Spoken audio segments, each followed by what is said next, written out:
So today is yet another day. Is this gonna be full of disappointment? Is this day gonna be full of disappointment? Chances are very high because Rockstar, they ended up dropping a trailer earlier today, right? But guess what? It happens to be for the GTA 5 trailer. But surprisingly, guys, jokes aside though, surprisingly, we're having their investor call today yet again. They do it every single quarter.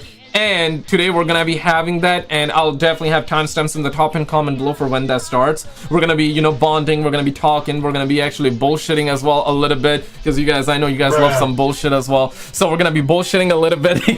And yeah, as soon as they go live, we're gonna be checking it out, because today it's a highly anticipated day for the GTA 6, perhaps. Now listen, man, honestly, okay, jokes aside, let's actually talk about it. What's up, guys? How we doing, man? How we all doing? Thank you guys for 10 likes. Let's do an emergency meeting right off the get-go. Yo, Diesel, what's up? Romain, how you doing? And if you're here for UFO, guys, not gonna have any UFO content right now. We're talking gaming here, but I should be having a UFO video later on tonight, most probably. Okay, so look out for that. I got you guys. I know you guys be liking those UFO videos and whatnot, but let's actually get down to it. To be fair though, I do believe, okay, this is not necessarily a Nostradamus level prediction, but I do have a feeling that the game is most likely gonna get delayed.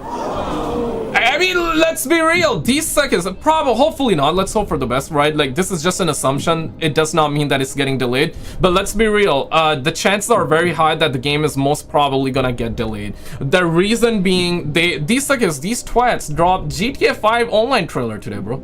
GTA Online trailer. Yo, Romain, how you doing, man? Long time, man. Damn, I stopped playing GTA 5 decades ago. I don't even know when was the last time I played it. Every time I hop on GTA 5, I just like drive around for 30 minutes and that's it, man. It's free and you don't have to waste money on petrol, gas. You can just like drive the car in GTA 5 and have the same kind of effects, if you feel what I'm saying. Yo, Dots, what's up? How you doing? Yo, GTA, we got aliens before. Exactly, bro. Like, aliens coming before GTA 6. Oh, hell no, man. Yo, Bobby, what's up? Farid, क्या हाल चाल है भाई? ठीक ठाक हो? यहाँ पे गांड फट गई बैठे बैठे और आप सुनाओ, man. कैसे हो? Here from Australia, what's up, man? Yo, GTA, we got aliens.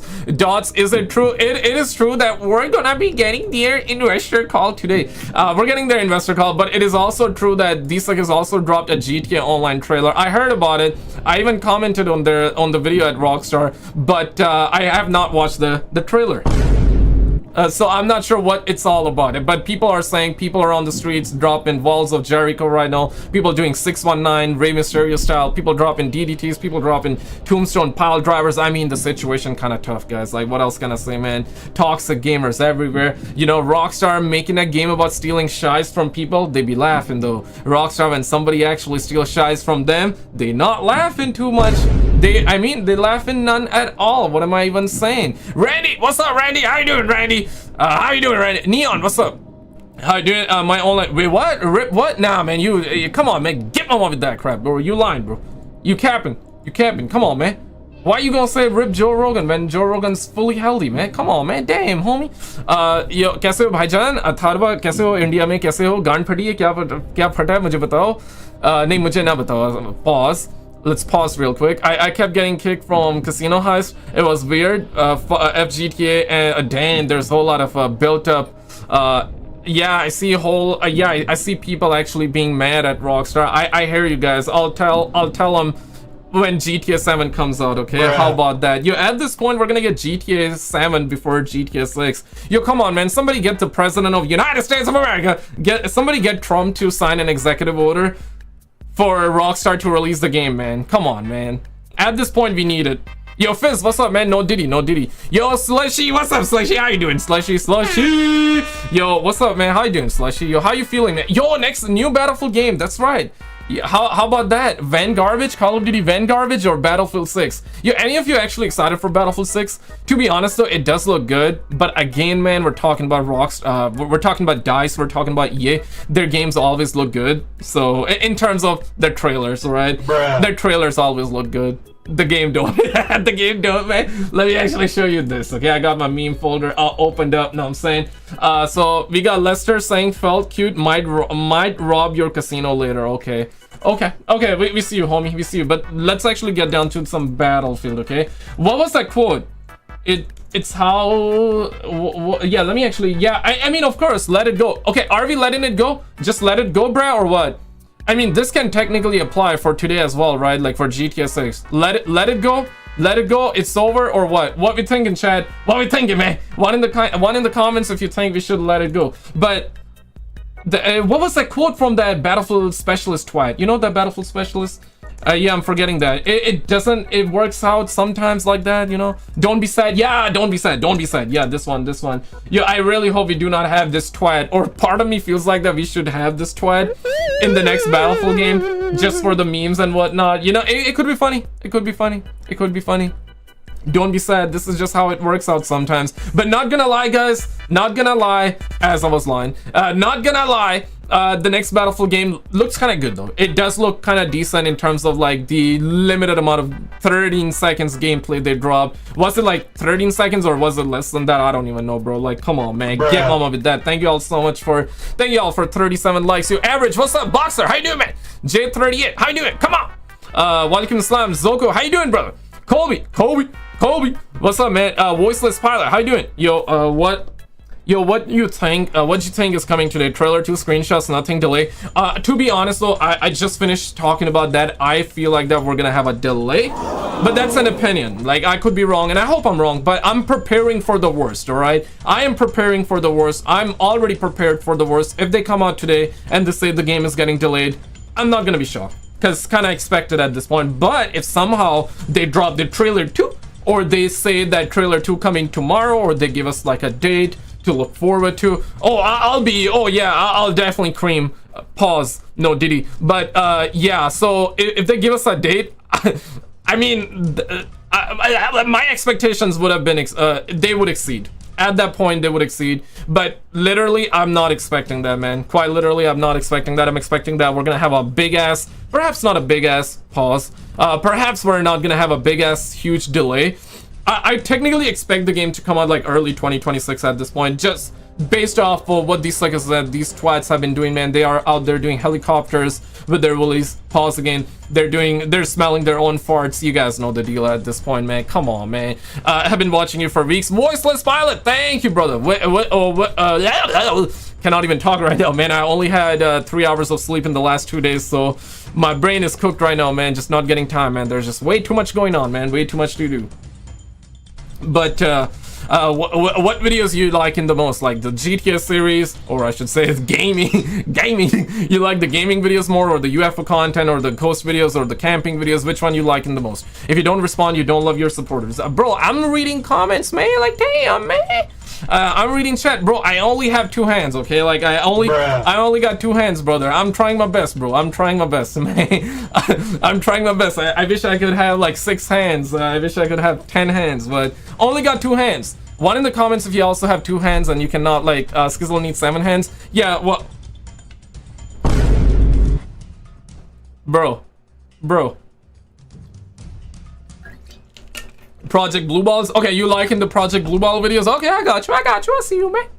Rockstar for real getting on my nerves. At this point, bro, I'm accepting it that it's probably not gonna be coming out this year. If it comes out, that would be insane though. At this point, man, if the game really comes out this year, that would be crazy. Let me actually check out this here, okay? Let's actually see their stock real quick, man.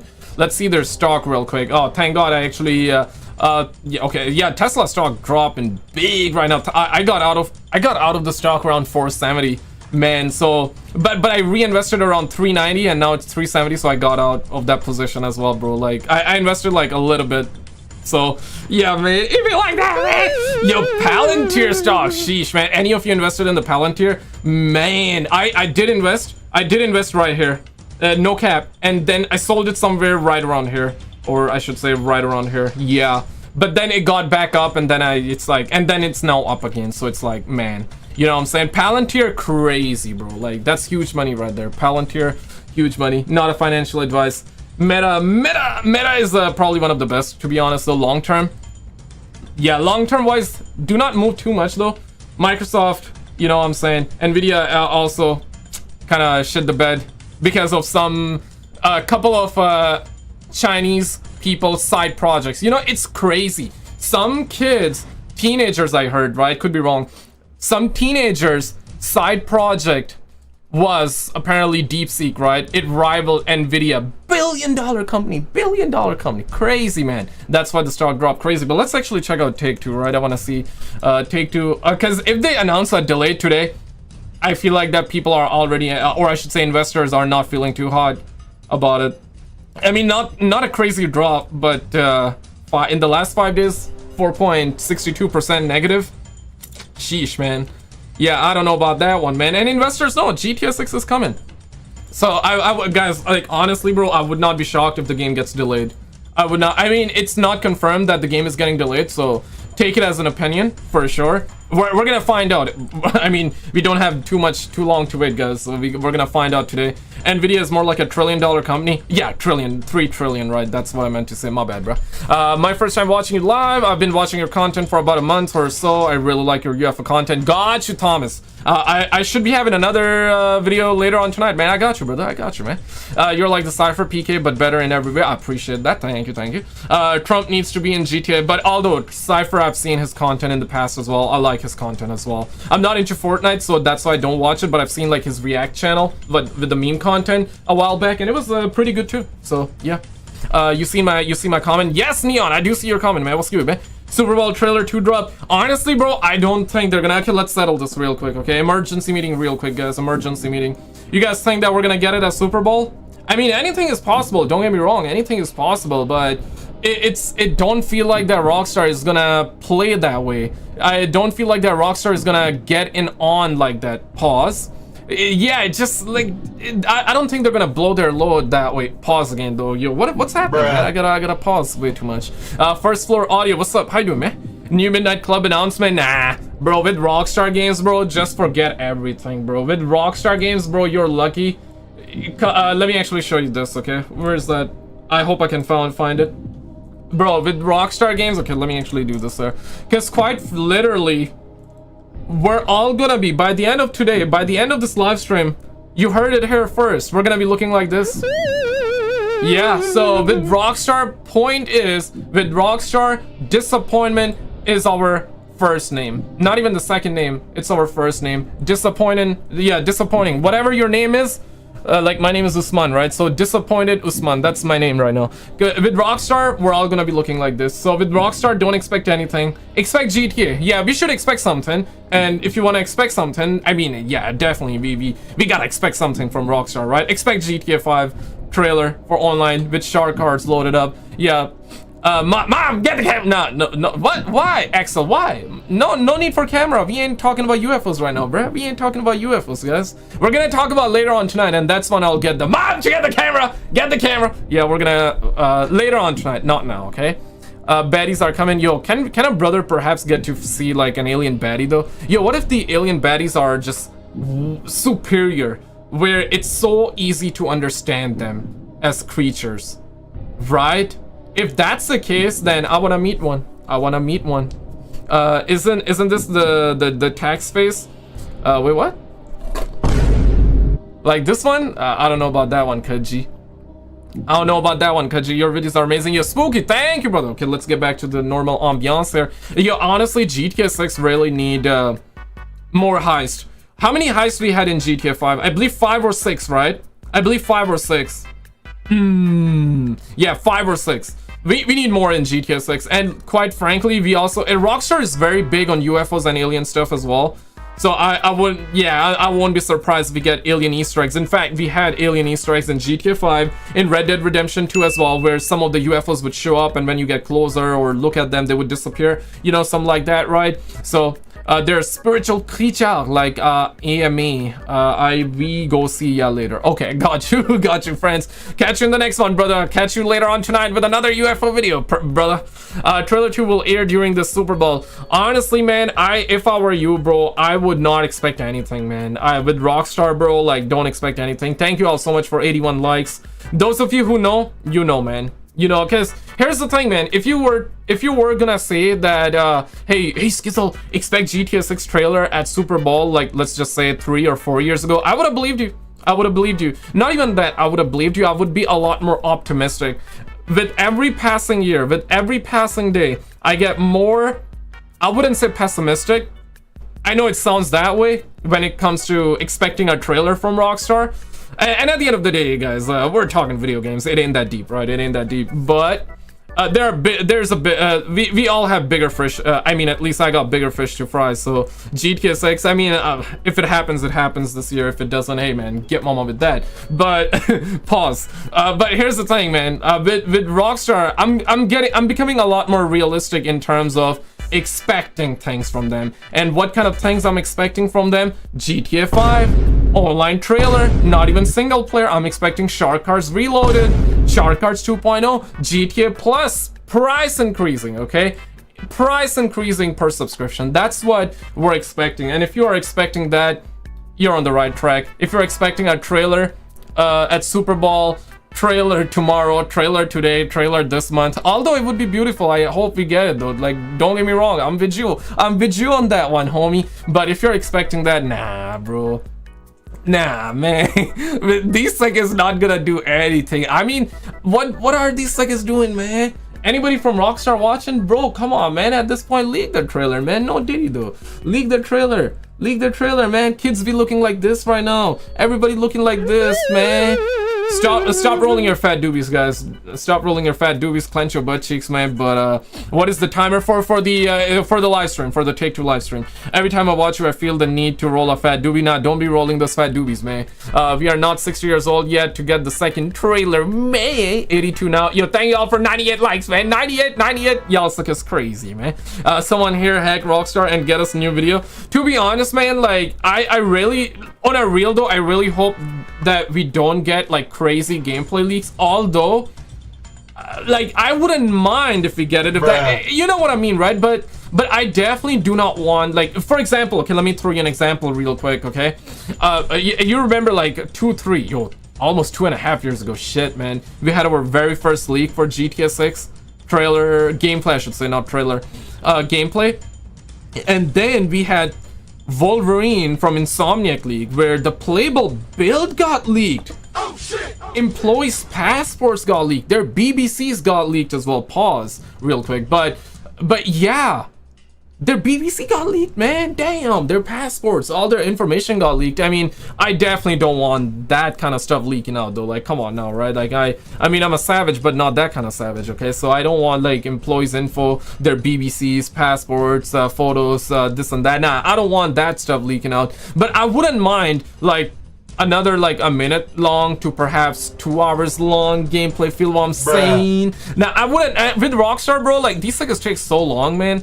I wouldn't mind us seeing like a small leak, you know, like maybe a gameplay leak.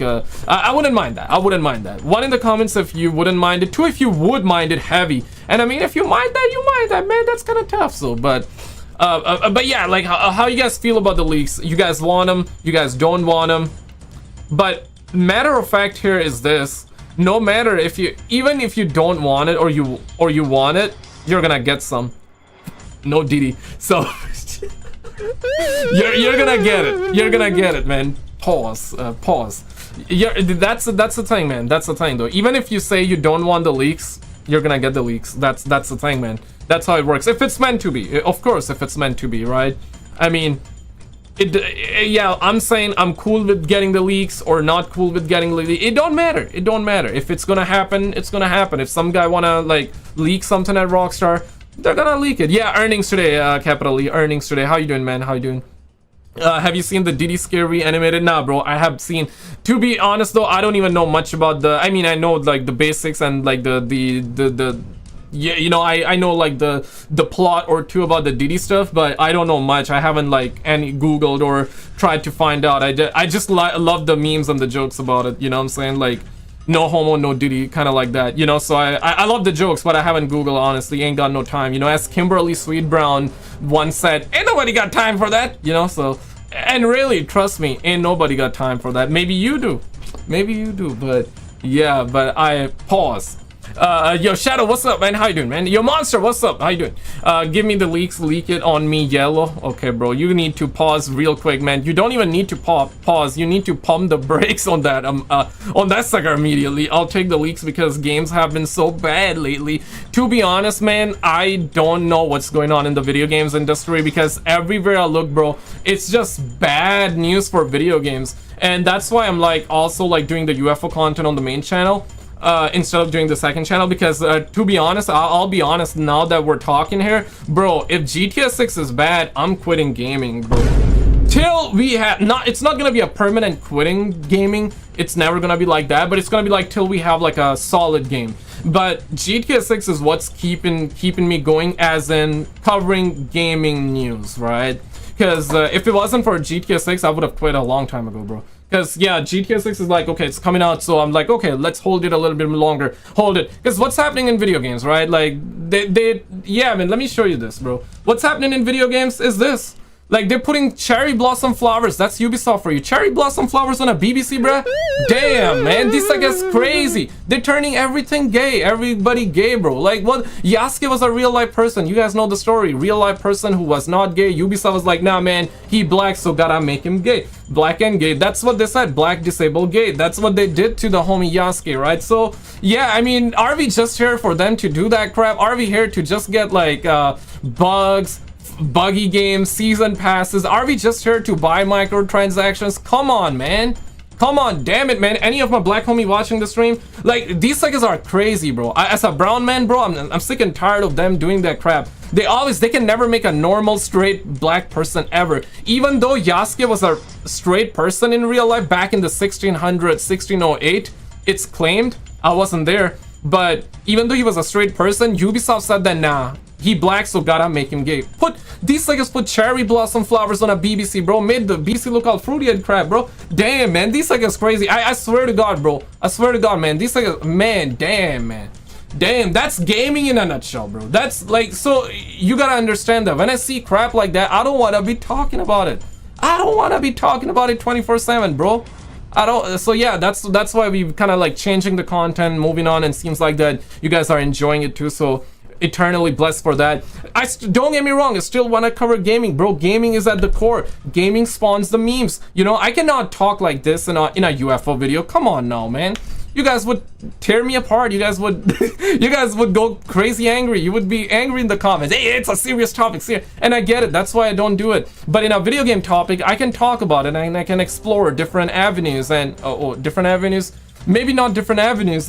Shouldn't be saying that way, but you know what I mean, right? Like, we can talk and we can joke around, but still, man, come on, man. I don't want to be talking about like Ubisoft making another BBC Samurai fruity and crap and putting like pink color on it. Yeah, pink on a BBC, pink on a BBC, you know, and like giving him cherry blossom flowers. Come on, man. That's retarded, bro. Like, it quite literally is. It quite literally is. Like the video, like the stream if you know this is retarded. This is yeah, man, these niggas hella gay, bro. These niggas are crazy. Yasuke was straight. If he was, I said it before, if Yasuke was gay, then it totally makes sense to make him gay in the game as he was in real life in the game, right? But he was not, and yeah, Ubisoft was like, bro, imagine this, guys. I always give this example, but it's so true, you know, it's so true. Let's just say you do something amazing in your life. You like do just crazy good. You made your mama proud. How about that? Let's say you made your mama proud, right? 50 years later, you pass away. Then you're chilling in heaven. You're like, see, mama, I told you, you know, mama, I did it. Mama, I did it. 100 years later, 200 years later, you know, you hear this rumor. Oh my God, somebody making a game on you. Then come to find out that it's Ubisoft. Then you're praying. Then you're literally taking your right hand, your left hand, spiritually. You're putting it together, okay? And I know like atheists would be like, hey man, nah man, afterlife don't exist. Okay, yeah, cool. But it's a metaphor, metaphorically speaking, right? You pass away and you're like, okay, somebody's making a game on me, and they're gonna talk about all the good that I done in the world. I made my mama proud. I made my mama proud, right? I made my mama proud. And oh my God, Ubisoft is making a game on me. And guess what? The first thing Ubisoft do is they're like, hey, that's sick. It was gay. Bro, like, talk about the achievements. Talk about the achievements. Talk about all the good that Yasuke may or may not have done in his life back in the 1608. He cannot, Yasuke, guys, he passed away centuries ago. He cannot come down and clear his name. Ubisoft, I swear to God, these suckers are almost gonna go bankrupt right now, bro. Like, yeah, we had rumors which were later proven true, and we're hearing that these they're gonna be selling their company to Tencent. Tencent looking to buy them.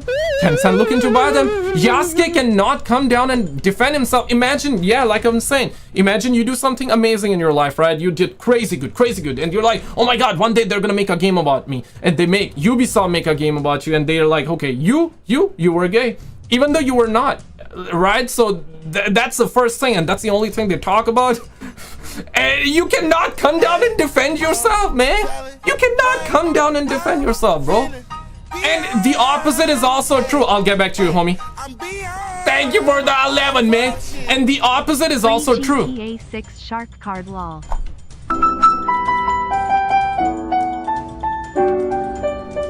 Okay, free, I love me some. But here's the thing. Let's say you are actually gay in real life and these suckers make you straight. That's equally disrespectful. You know what I mean? Take a shot every time he says Yasuke.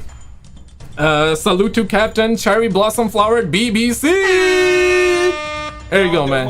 Damn, man, we gotta salute to the Captain BBC, but yeah, man, it's gonna be tough seeing what they do with Assassin's Creed when it comes out. Thank you guys so much for 148 likes. I like life better before woke cancel culture and the gender crap. Yeah, man, like gamers don't care. I mean, people don't care, man. Like you wanna put pee pee and poo poo, do that. I mean, nobody cares, bro. Nobody look, nobody cares, right? And the funniest thing is this. Okay, let me actually show you. This is gonna be a perfect example. This is gonna be a perfect example. I found it. The homie Endymion was actually policing the chat. He's always policing the chat, and I found that out about. So yeah, let me actually show you this. Because recently the new Battlefield gameplay came out, right? And it does look good. It does look good, and I covered that in a news video recently too.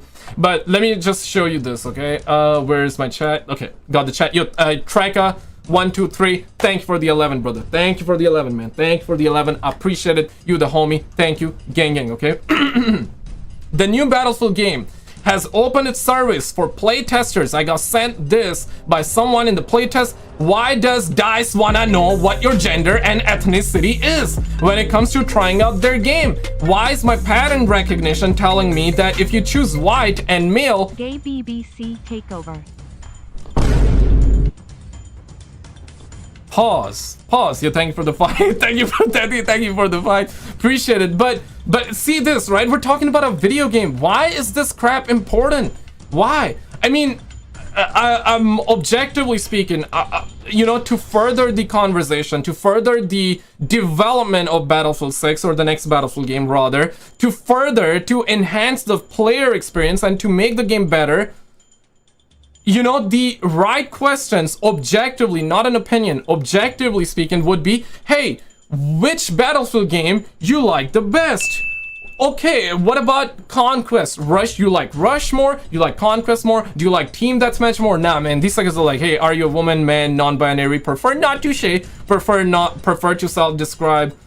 Are you Asian, black, Hispanic, Middle Eastern, multiracial, native? Listen, man, respect to everybody, man. Like, respect and love to everybody. Absolutely, but we're talking about a video game. Why is that important? You know, we could have had, like, real questions about the game, right? We could have had some questions about, okay, which map was your favorite, okay? Do a top 4. Operation Metro, Caspian Border. And have like new maps from the recent Battlefield 2042 game, which the only one I remember off from the top of my head was the Hourglass, the desert map, right? So, you know, have questions like that. Find out what your player base likes. They know about it. They know what we like, but they don't want to talk about it. I mean, guys, let's be real. These guys got psychologists working 24/7. They got all they know what we want. They know we do not want the specialists. They know we don't like microtransactions, but they're still gonna do that. They're still gonna do that. These suckers are out of their goddamn mind, bruh. And if Battlefield this year is actually, if the game is bad and if it bombs, bro, I would not be shocked if it gets the Medal of Honor Warfighter treatment. Oh shit! Medal of Honor 2010 that came out before Battlefield 3 around like 2010 was so good.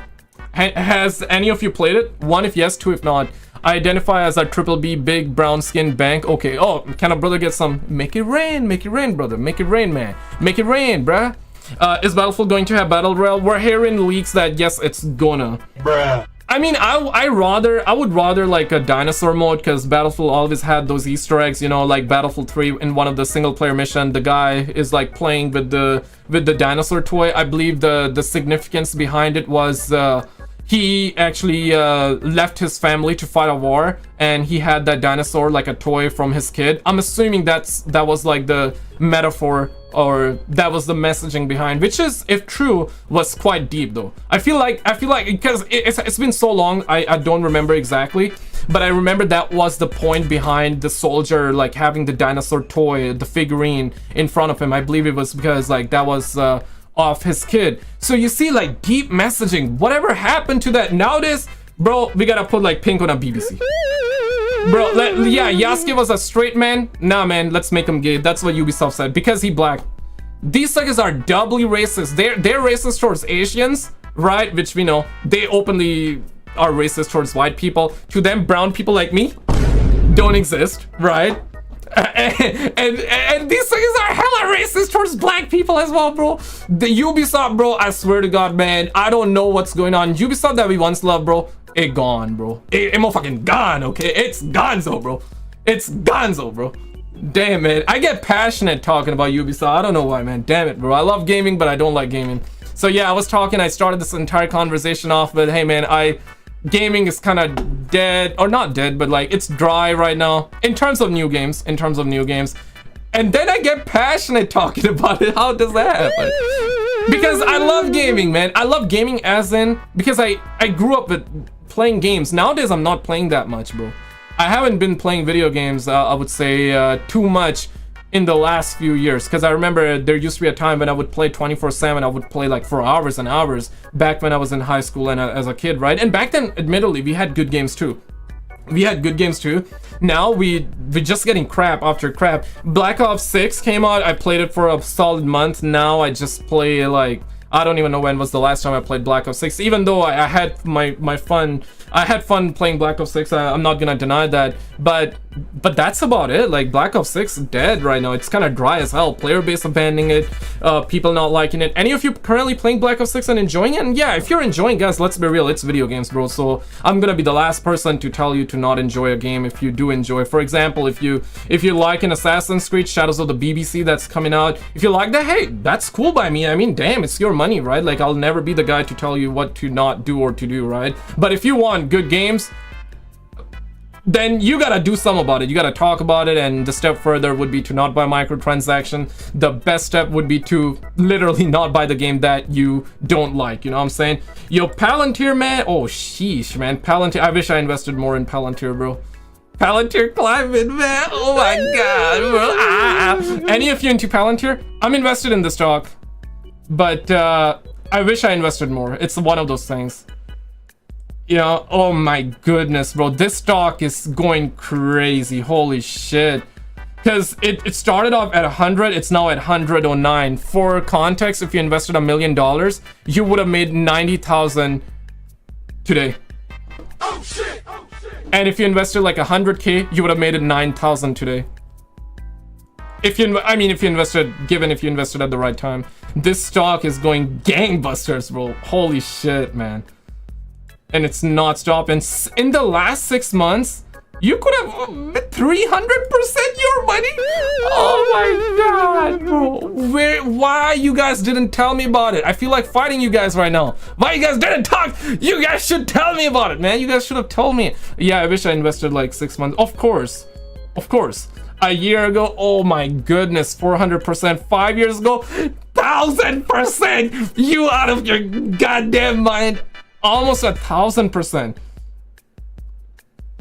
Almost 1,000%. Yeah, people were talking about like 10xing their money, which is insane. Yeah. Oh my goodness. Okay, you're talking about Ubisnoop? Ubislop? Okay, let's see. Ubislop. I don't even know, man. I won't be shocked if they get taken out of the stock market. 2%. 2%. Oh, that's cute. That's cute, guys. That's cute, man. Yeah, 13%. Holy smoke, is it? Ain't no damn jokers, man. A year ago, almost 43%. 5 years, 84%, man. Oh my god, bro. Yeah, that's power of the Captain BBC. Yeah, man. To be honest, I don't care what you guys say, bro. Yasuke is the best samurai ever. He's the best assassin ever. Before the game, you guys know what I'm gonna say, right? Yasuke is the best assassin ever. He murdered the entire Ubisoft before they could have even dropped the game and before we could have even played with Yasuke. Pause. Play as in using your PlayStation or Xbox controller to play, guys. Come on, man. Come on, man. But 2%, that's cute. That's cute. Big fan. Blackpool, England, go SKizzle. Yo, what? Jamie, what's up, Jamie? Pull that up, Jamie. How you doing, Jamie? What's up, man? Thank you, bro. Appreciate it. Palantir knows their UAPs. Look at the lifetime stocks. Lifetime. Okay, let's see all. 78%. So yeah, they. Oh shit. Okay, so it used to be almost $192, right? $11. So damn, this is like the opposite of Palantir stock. Oh shit. Yo, so you see, like, from. So let's just say from $9, $6, $10, they got all the way up to 90, 93, right? Let's just put it that way. Palantir, on the other hand, bruh, they're doing the complete opposite right now. Shit, man. So this is at 109 and it's climbing. Holy shit. I wish I invested more, bro. Like, quite literally, I wish I invested more. Damn, man. Damn, man. I'm punching air right now. I'm punching air. Not really. I'm blessed for that. And this is like, I mean, those of you that know, this is like the 2x stock of Palantir. So if not a financial advice, but this is something that I've been discovering as well. So if Palantir goes up 2%, this stock would go up 4%. But the other side is equally true. If the stock drops 2%, this one is gonna drop 4%. So you're gonna either accelerate or decelerate. So for example, 6 months ago, this stock did 919%. Shit, man. 313, so that's like triple digit right now. But it's because like the inception as well, because it did not start at the same time as the Palantir original stock. So that's another factor. Yeah, there's a whole lot of that. Not a financial advice, guys. Definitely, like, don't invest into stuff that you don't understand, because if you were to invest in this stock, let's just say right now, and the stock drops like 5%, meaning, and if you invested in that, that means you lose 10% of your money. It's insane. It's insane. Yeah, UFO Francis, what's up, man? How you doing, man? Welcome to the stud. Thank you for the membership. Appreciate it, man. appreciate it, man. So yeah, when you look at shit like that, you know, making money nowadays is very easy, but it's about timing, and that part is the hardest. Timing is the hardest, but if you know what you're doing, it's not hard. So I mean, we're in some of the easiest times in terms of making money, which is I mean, you probably heard that a lot of the time from a lot of people, and it's all about, like, if you believe it and you're confident about it, you do your research, you learn about it, you know it's easy, but otherwise it's not. It's subjective. It really is subjective. Yo, thank you for the 10. Thank you for the 10, brother. But it's just like if they did a game in Africa and put a white guy as a head tribe fighter law. Yeah, exactly. I need to do this. My bad. One sec. Yeah, here we go. I just realized my GPU is at 68 degrees. I gotta bump up that air, brother. I gotta pump up that air, brother. I gotta pump up that GPU air. But thank you for the 10, the ghost. Absolutely, yeah. The opposite is equal true, right? Imagine they did a game in Africa and they put like a white guy in the game. Yeah, I mean, absolutely, bro. Absolutely. You need that hydration, my brother. You need that hydration. Oh man, of course. Oh, pause, brother. Pause. Say I'm not a professional. Don't follow my advice. I'm not a professional, don't follow my advice. Yeah, there you go. But now, honestly, bro, like, shit, me. Okay, so it's 348. I feel like investing right now, but I know, like, it's, bro, like, it's most probably, I should not say that because you never know. Nobody knows, right? Nobody knows. But tomorrow it's Friday, right? So usually around the end of the day, it can dip, and that could be an opportunity to buy. I mean, it's all like subjective. It's all opinions, so nobody knows. Do you have the soccer coach job yet? Nah. Nah. What? When did I say that? When did I say that? Nah, I'm not into that. What PC you got? I got RTX 3090. I'm definitely gonna upgrade to RTX 5090, but I'll get like a new PC. I bought this PC like 5-6 years ago at this point. I believe I got Ryzen 3900X. Yeah, it bustin', it works. The computer is good, but I had some hiccups with the PC, so I feel like selling this and upgrading before the PC like passes out or loses its value even more. So like investing, and then it's like also a tax write-off kind of, right?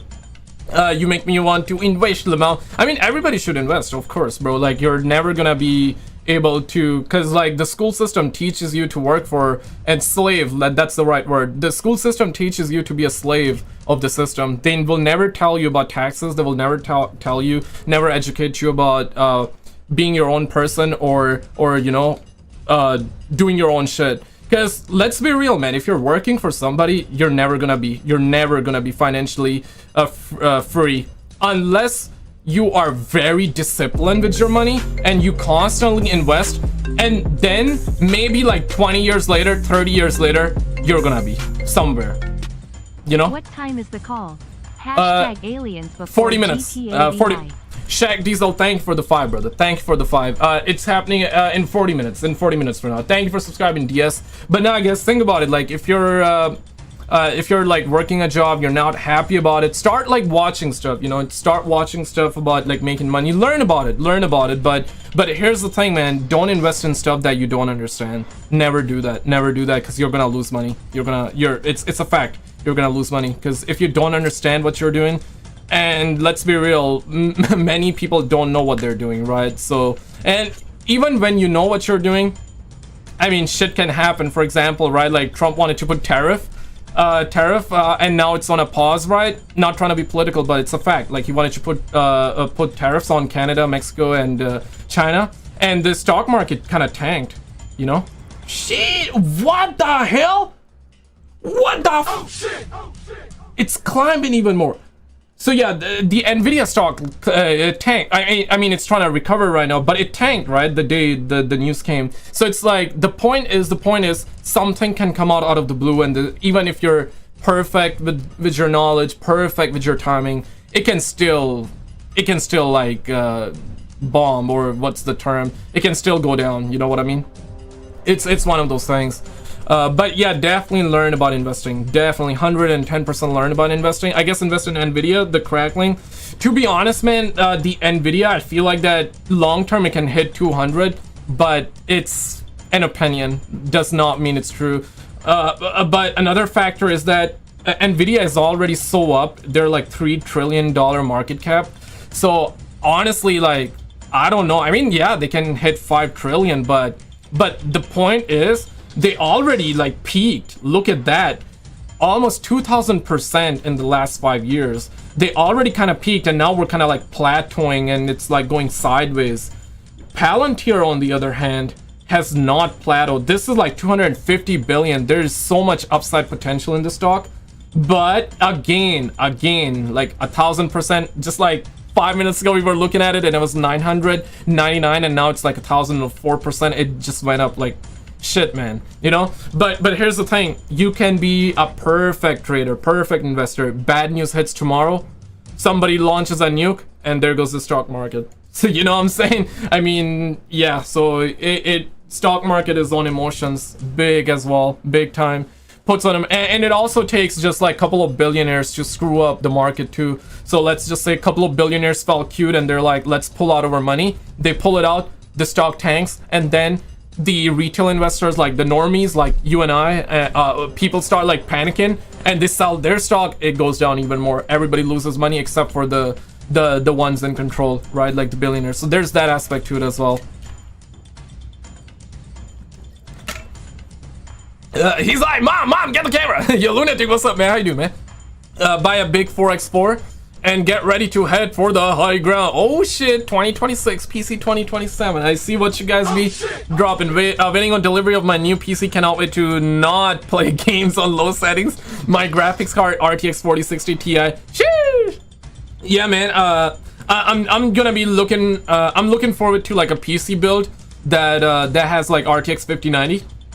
So I'm gonna be getting that. Yeah, guys, like I'm a normie in terms of that. I'm not looking to build my own. Bruh. I'm like looking, ain't got time, man. Like quite literally, I don't have the time, don't have the bandwidth to learn, even though I have the knowledge of the computers. But it's like you mess up one thing and then you know you gotta make sure the parts are compatible as well, and you mess up like one wire, this and that. Like I don't wanna, you know what I mean? I want just like a build out. I'm like cool in terms of paying like a little extra too. It's like tax write-off after the fact, right? Because Canada with taxes, bro, yeah, Canada discourages you from making money.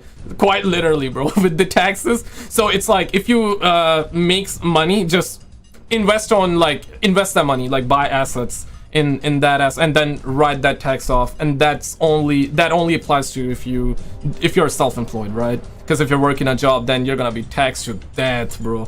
They're gonna tax you before you get your pay, bro. It's sad, bro.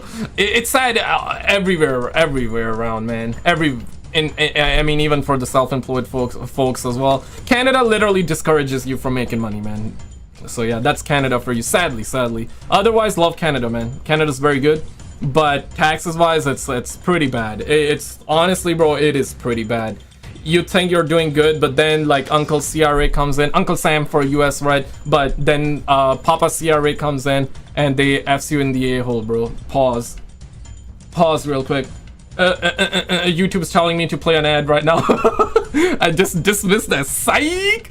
Okay, 34 minutes, guys. GTA, what are we thinking? Rockstar Games has just deleted 3 posts. This was put up 5 hours ago.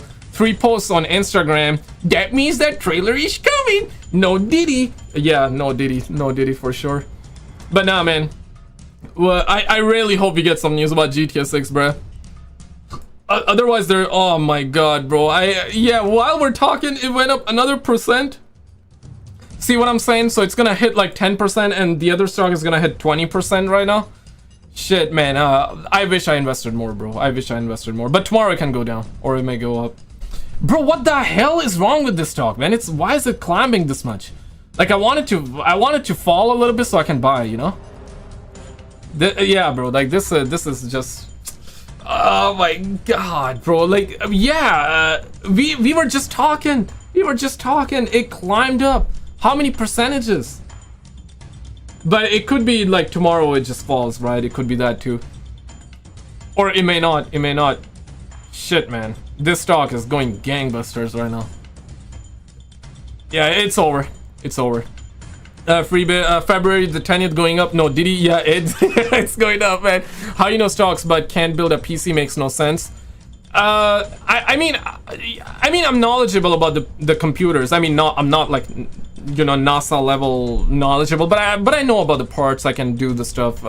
But I just, yeah, I mean, you need to. I don't have the time. It's not that I don't have the time. It's like I don't want to make the time to learn like the nitty gritty. I rather use that time to learn about the stocks because you make money. You know what I mean? Simple. You know, it's that I rather choose my time to learn about the stuff that I'm passionate about. I'm not passionate about building PCs, bro. We say what? Guys, I'm not. I mean, I love PCs, don't get me wrong, but I'm not passionate about building the PCs. You know, everybody got their own strokes, right? Different strokes for different folks. So for me, like, I'm not super like passionate about building PCs. I love PCs, don't get me wrong, but I'm not passionate about it. Hope that makes sense. So that's what it is. We all can make time. That's an excuse, right? We all can make time, but I don't want to make time. I don't want to waste time on learning that, and yeah. It takes like 30 minutes. PCs are pretty much plug and play. I mean, it may take you 30 minutes, but it's just a mental game. It probably is gonna take 30 minutes, maybe, but it's about the mental. It's the mental game. It's a mental game. Meaning you need to learn it, and you need. And I don't wanna essentially like. I mean, I know about the parts. Don't get me wrong, but it's like the nitty gritties and all that. Like I'm just not looking for that. Time is money. Exactly, bro. I rather choose my time wisely. It's just that, bro. It's just that. Honestly, like the amount of time I'm gonna spend on building that, I know this is gonna sound cliche, but I can make more money in that given time, bro. Yeah, I'm not kidding with you. Like, you invest in stock market, bro. You learn that, you make more, right? So it's just that. Yeah, more beneficial to learn stock for him. Yeah, it's all about, guys, like what you find enjoyable and passionate about. Because you know, if you invest your time in stuff that you're passionate about, you're never gonna feel like you're wasting time. It's just that. It's just that. For me right now, I feel like that if I learn and build a PC, I'm like wasting time. I'd rather sleep. I'd rather sleep, catch up on my sleep. Because right now I'm on 3 hours of sleep, so I'd rather sleep for that time, if that makes sense. Or I'd rather go for a jog. So, you know, it's just that. It's just that, bro. Simple as that. You don't have to be passionate to make a PC. I'm just trying to say, like, bro, I don't want to waste time on that. Yeah, like, but I understand for some people, like, they're very, very passionate about building PC, and I respect that. I can understand that. It's also therapeutic as well, because you're building, you know, you're building stuff. Yeah, it's probably therapeutic, but guys, like, I'd rather do something else. We're all different, man. That's all I'm saying. That's all I'm saying. We're all different. I'm not into that, so. But I got no problem, no issue with anybody or you, like, building it, if that makes sense. But currently, I just don't have the time for that, so. But maybe in the future, when I'm, like, not doing YouTube and other shit, I may do that. When we have, like, RTX 20 billion or something out, maybe around that time. No crypto. I don't do crypto.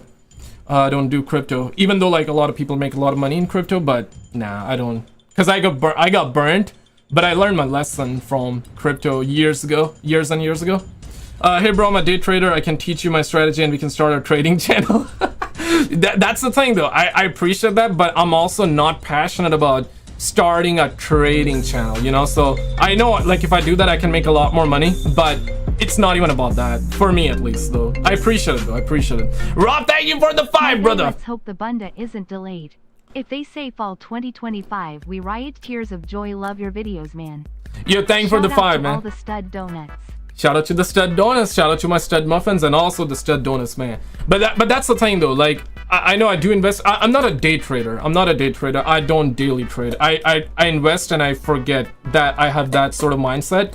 And I'm pretty grateful for all the stuff that for all the fortune I made. So, yep, I'm pretty great. But then it's like CRA comes in and they F's you in the a-hole, man. So yeah, that's like the taxes, right? But with Palantir, oh shit, man, look at that. Are you invested, Elbory, or any of you, and Elbory? Are you invested in Palantir? But yeah, for me, like, again, I'm not passionate about trading channels on YouTube, so there's that too. Solana cheap right now. Just bought 10. I built a PC for Aceto Evo DS. If crypto is part of GTA, would you get into it? Nah, probably not, because there's probably gonna be some sort of catch with it. Unless I learn it and then if I understand and if I have the money to, for example, I don't mind losing, then probably, but otherwise, nah, man. I'd rather invest in stuff that I understand and that I know long term would be good, rather than like a quick dopamine that may or may not make me anything, right? So yeah, it's one of those things. But if Rockstar does crypto in their game, I feel like that there's gonna be a catch behind it. You know how there is a thing called the house always wins when it comes to casino, because the odds are always against you and not for you. Because the odds are always in the favor of the casino. Like, no matter what, at the end of the day, they're making the money. You may make the money too. Don't get me wrong. You may get lucky and you make it. But generally, in the long run, the house always wins, the casino always wins. So I feel like that there's probably gonna be that sort of thing. The average salary in Pakistan is 82,000 PKR per month, or around 296 USD. How are they gonna buy the GTA 6? Yeah, I mean, a lot of people, they're not gonna. And plus, you know, thank you for being a member for 18 months. And yeah, that's the thing, Ron Lad. That's the thing. They're not gonna buy. Generally speaking, the average person that is making that much money per month, they got different priorities. They're not gonna buy, unless you're a rich mofo there. Yeah, that's the thing though. Like in my country, Pakistan, right? If you're rich, shit, man, you're living life of luxury. If you're rich, but if you're not, it's bad. It really is bad. Yeah, 296 or give or take 300 USD. Because yeah, this is what I was saying when I went back to my country like a year and a half ago. I loved it. And you know, you just need like what to live okay-ish, 300 to 400 Canadian per month.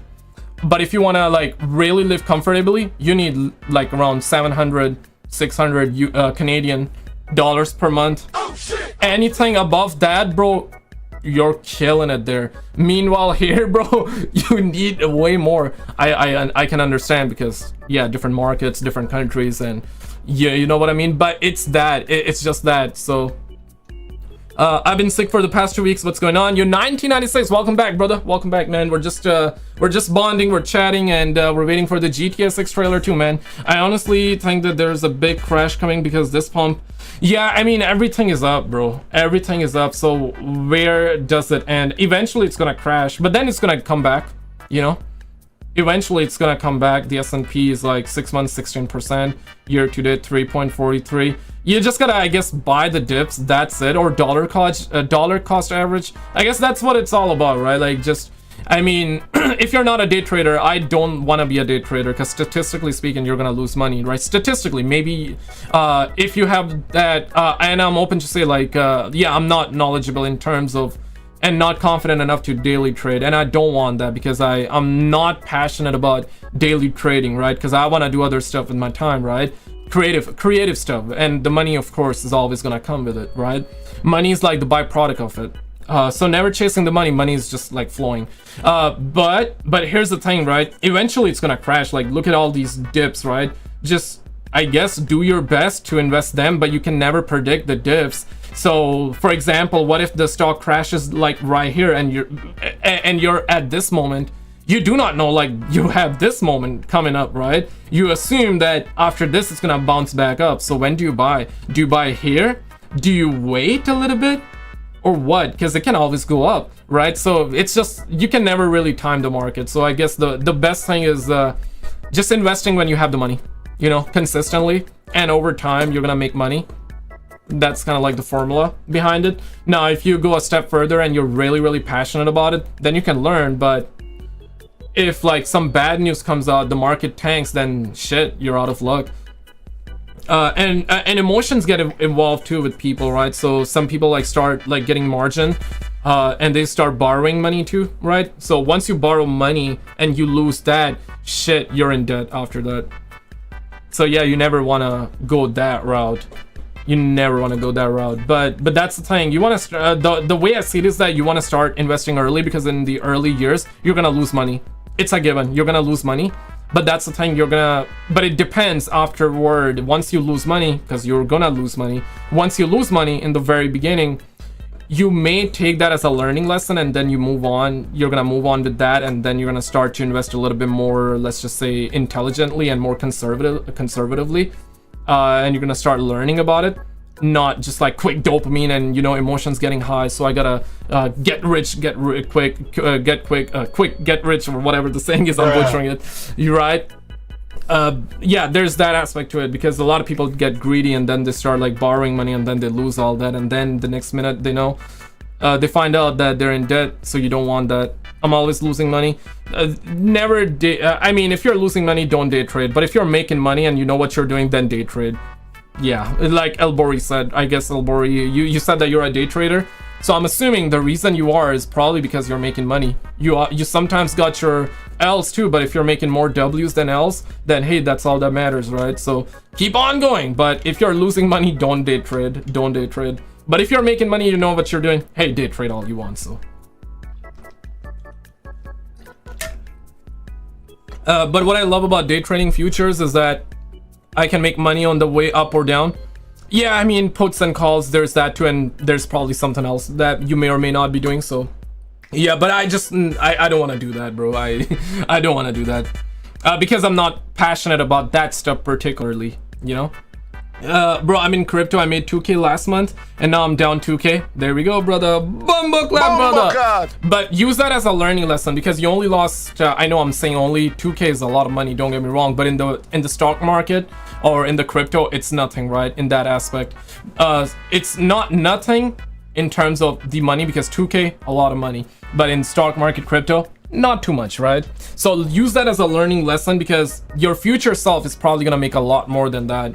So, and you're gonna look back and you're gonna be like, yeah, 2K, I lost that, nothing. That was a learning lesson, because that's the way I see it, right? I remember like when I first invested in crypto, Bitcoin, I lost 5,000 at that time, but if I stayed invested, oh, I would have made that back because Bitcoin is up, right? But that was a good learning lesson, and at that time 5,000 was a lot. I mean, 5,000 is a lot of money, but I mean, as in, it's not a lot in terms of like the stock market per se, right? It's nothing in terms of stock market. So I had that learning lesson, and I made way more than that in the stock market after the fact. So I look back and I'm like, yeah, it's good that I lost 5,000. So that's the point. You want to start early, invest early, because you're gonna lose. The point is, because if you start early, whatever you're gonna lose, for sure it's gonna hurt. It's gonna hurt bad. Whenever you lose money, it's gonna hurt bad. But the thing is that once you get older as in you got a job, you're making crazy good amount of money for the time being, and you invest all that and then you lose that, that's gonna hurt even more. Because losing, let's just say 2,000, 5,000 for me at that time, and let's just say losing when you're like in your 30s, losing 100 grand. Shit, and if that was your like life saving for the time, losing that, oh, I mean, it's bad. And for sure the time do matter. The compounding effect is what you're looking for in terms of like the investing part, right? Because in the early years the graph goes like this, but then like 10 years after, 20 years after, it just skyrockets, given you know what you're doing and you consistently invest, right? The compounding effect is what you ultimately really should be looking for. If you do not know what that is, just like start learning. Just like YouTube, Google, stock market, investing, compounding. Just search with these keywords, right? Eventually you're gonna like land on a right video, but watch multiple videos, not just one. And eventually once you learn that, you're gonna understand, and you're gonna be like, shit, man, shit, what am I doing with my life? I should start investing early, man. I should start investing early. Yeah, so invest early. Or I mean, the best time to invest was yesterday, metaphorically speaking. The second best time is today. So yeah, 18 minutes till disaster, 18 minutes till disaster, 18 minutes till GTA 6, fellas. But really quickly, let me read what you guys are saying. 1 in the comments if you invest, 2 in the comments if you're not an investor, you never invested. You may be curious about it, and eventually you may be, but currently you're not invested. 1 if you're invested currently, 2 if you're not invested currently. Let me know in the comments. Let me see like how many of you are or not. I lost 4K in crypto because I didn't take profits. There's that aspect to it as well. Yeah, I feel like I'm also that way too, where I invest for the long term and I don't take profits. And then the next minute, you know, like it goes down. UFOs, please, Mr. Mosik. Late at night, brother. I'm most probably gonna have a UFO video later on tonight for you, my man. I got you. 111222. Okay, it's quite mixed. I see, quite mixed. Breaking news, Twitter. What happened? Let me see. Maybe some Rockstar news. Let me Google that. Or Jeff Keighley. Somebody tag me. Oh shit.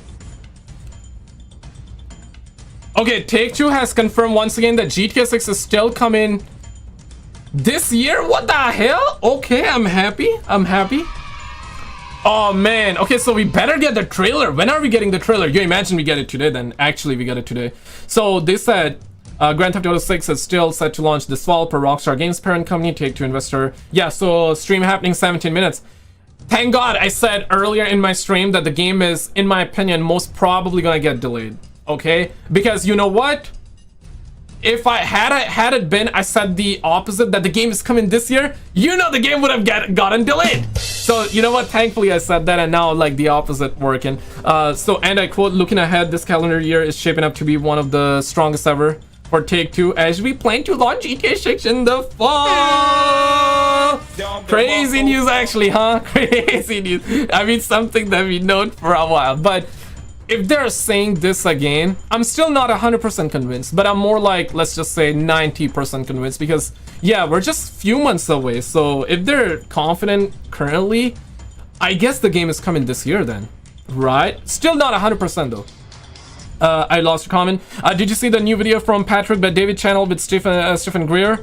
Stephen Greer, you mean? Also, I got some UFO videos flying above my house. Also, I can build PCs. Yo, send me those videos on Twitter X. Guys, if you do have Twitter X, I would love to have you there. Links are always down in the comments below, in the description. Let me actually put you in the comments too. Yeah, definitely. Instagram, Twitter, X. I would love to have you there. Okay, guys, so stream coming up in 15 minutes. ETA 15 minutes till disaster or perhaps not. I'm losing my voice right now. I need the mind's eye. SKizzle, what's up? Amber, doing great, man. What about you, brother? What about you, Poppy? How you doing, Papa? What about you, man? So yeah, they confirmed that the game is coming out this year once again. Yet again. I really hope that's true. Really hope that's true. I really hope we get some trailer too. So I think realistically they may announce the date for the trailer today. We may not get anything. We may get like screenshots today, perhaps. Or if this is the only news that we're getting, we gotta also wait for the Q&A portion as well for the call. But if that's the only news that we're getting, a little disappointed. I mean, not disappointed as in the game's getting delayed, because okay, that's good that they're saying it's not getting delayed, so happy about that. That's a quick little W right there. But I want more. No Diddy. I want more. Pause. I want more. Suckers want more. People want more. Toxic gamers want more. Gamers want more. Yeah. Tax the aliens. Come on, man. No more taxes. Canadians are our brother. Yeah, bro, the taxes are crazy. But what's the... I feel like that California is probably like the equivalent of the same taxes that we're having here in Quebec and in Canada in general, right? But what's the least taxed state? Is it Texas or is it Florida or Delaware? I hear about these 3 states all the time. Maybe in the future I'll move there. Maybe. But I love Canada, man. Like, Canada's good, bro. I love it. But it's just the taxes part is like what kind of saddens me big time, because Canada discourages you from making money. Yeah, like people that start making good money, they either move to Dubai or like other countries where there's no taxes. But I love Canada, man. Like I really do. Yo, baby carrot, thank you for that too, man, because I got my homies here, I got everything here, you know what I'm saying? So it's like one of those things, man. Damn, man. But Canada discourages you, so it's the facts. I called it, bro. Got GTA 6 delayed. Yo, thank you for the 2. I'm glad you said that too, because I said it and now it looks like it's not getting delayed. But I don't want to be too happy about it, because they can always delay it closer to release, okay? They can always do it. Texas and Los Angeles are crazy. Oh yeah, they are. I don't pay tax. Okay, you don't. If you're not paying taxes, I hope that's legally. I hope legally you're not paying, because if it's illegal, my guy, you don't want to say that anywhere on the internet, my guy. Just looking out for you, brother. Just looking out for you, my brother. I'm working driving trash truck and listening to you live, amigo. First of all, shout out to you, man. Like, trash truck drivers, workers, some of the hardest workers out there, man. Salute to you, brother. Salute to you, man. You know, construction worker, trash truck workers, firefighters, some of the hardest workers ever. So salute to you, brother, and I appreciate you listening to this and being here. I appreciate it, man. Thank you. Beautiful nature in Canada is a trailer. The only thing I don't like about Canada is like taxes, and also I'm also super passionate about like acting and stuff like that, and I've been doing like work off YouTube, and I love that, right? It's not because of the money, but it's like creative stuff, right? And there's always like steps, which means like you can always improve, and I can bring that experience in terms of on YouTube can help me with that too, so it's like vice versa. So I love that. And to be honest though, in Canada, not too many opportunities though. I mean, you gotta be either in California, California, Wokefornia, whatever you want to say. You either gotta be like in Los Angeles, Atlanta's pretty good, or New York. Atlanta's considered to be like the hot spot right now, is what I hear, if you're into that. So yeah, that's the thing, man. And of course, like, I'm Canadian, so either I gotta get the green card or get the work visa. And if I get that, then the entire issue would be like, you gotta pay taxes, or at least not pay. You gotta report taxes in the States and in Canada, and that's a learning curve. And yeah, I mean, you gotta find the right accountant for that. So it's just like a hassle, man. It really is a hassle, bro. But eventually that's like the plan for me. Like, I'm thinking about it. Did you fart? It might have been you, or it might have been your boo-boo around you, man. You thinking it's me, man. Come on, man. Come on, my brother. What's up, brother? Yo, Cam Dev, how you doing, man? Is healthcare free? It is. I mean, it's free because of the taxes. Yeah, there you go, man. That's a new drop right there, man. Yeah, thank you guys so much for 257 likes. You guys the best. Appreciate it, man. Thank you, brothers. Thank you, man. And guys, if you're new here, you don't have to subscribe or anything because I post random stuff. We post like gaming stuff. We post UFO stuff. We post paranormal stuff. Like, I've been all over the place on the channel. And yeah, so don't subscribe unless you're into that. Like, you don't need to subscribe. But if you're here, I'm just trying to say I appreciate you here. Thank you so much. 10 more minutes to go till we may or may not get more information. The only information that we got right now is that the game is not getting delayed, essentially. So I hope that's true. I hope that's true, man. Because right now gaming is so dry. I feel like GTA 6 is the only game. I really hope the next Battlefield game is good too. It's looking good, but is it really gonna be? Time will tell us. Check Take-Two stocks 1 month. Yeah, because of the news, maybe the stock has risen back. Oh yeah, here you go. Okay, so yeah, this is what we were talking about earlier, right? Okay, 1 month. Yeah, 3% down, not too bad, honestly.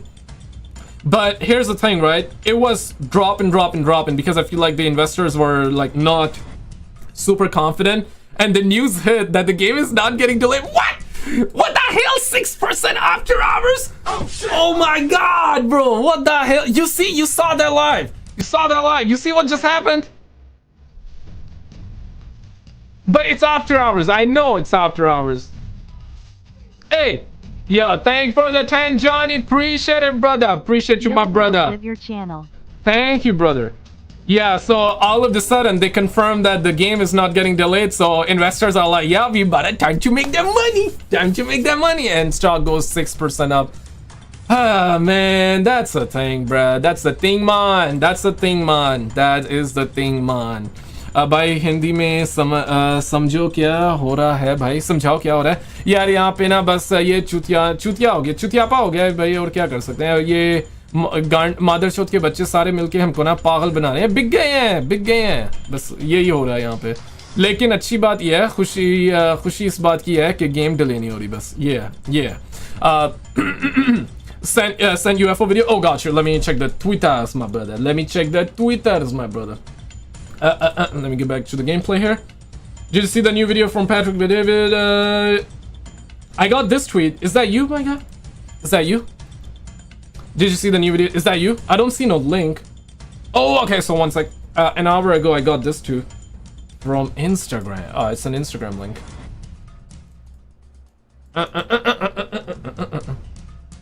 Oh, this one? Okay, we may cover that in a video then. Dubai, okay.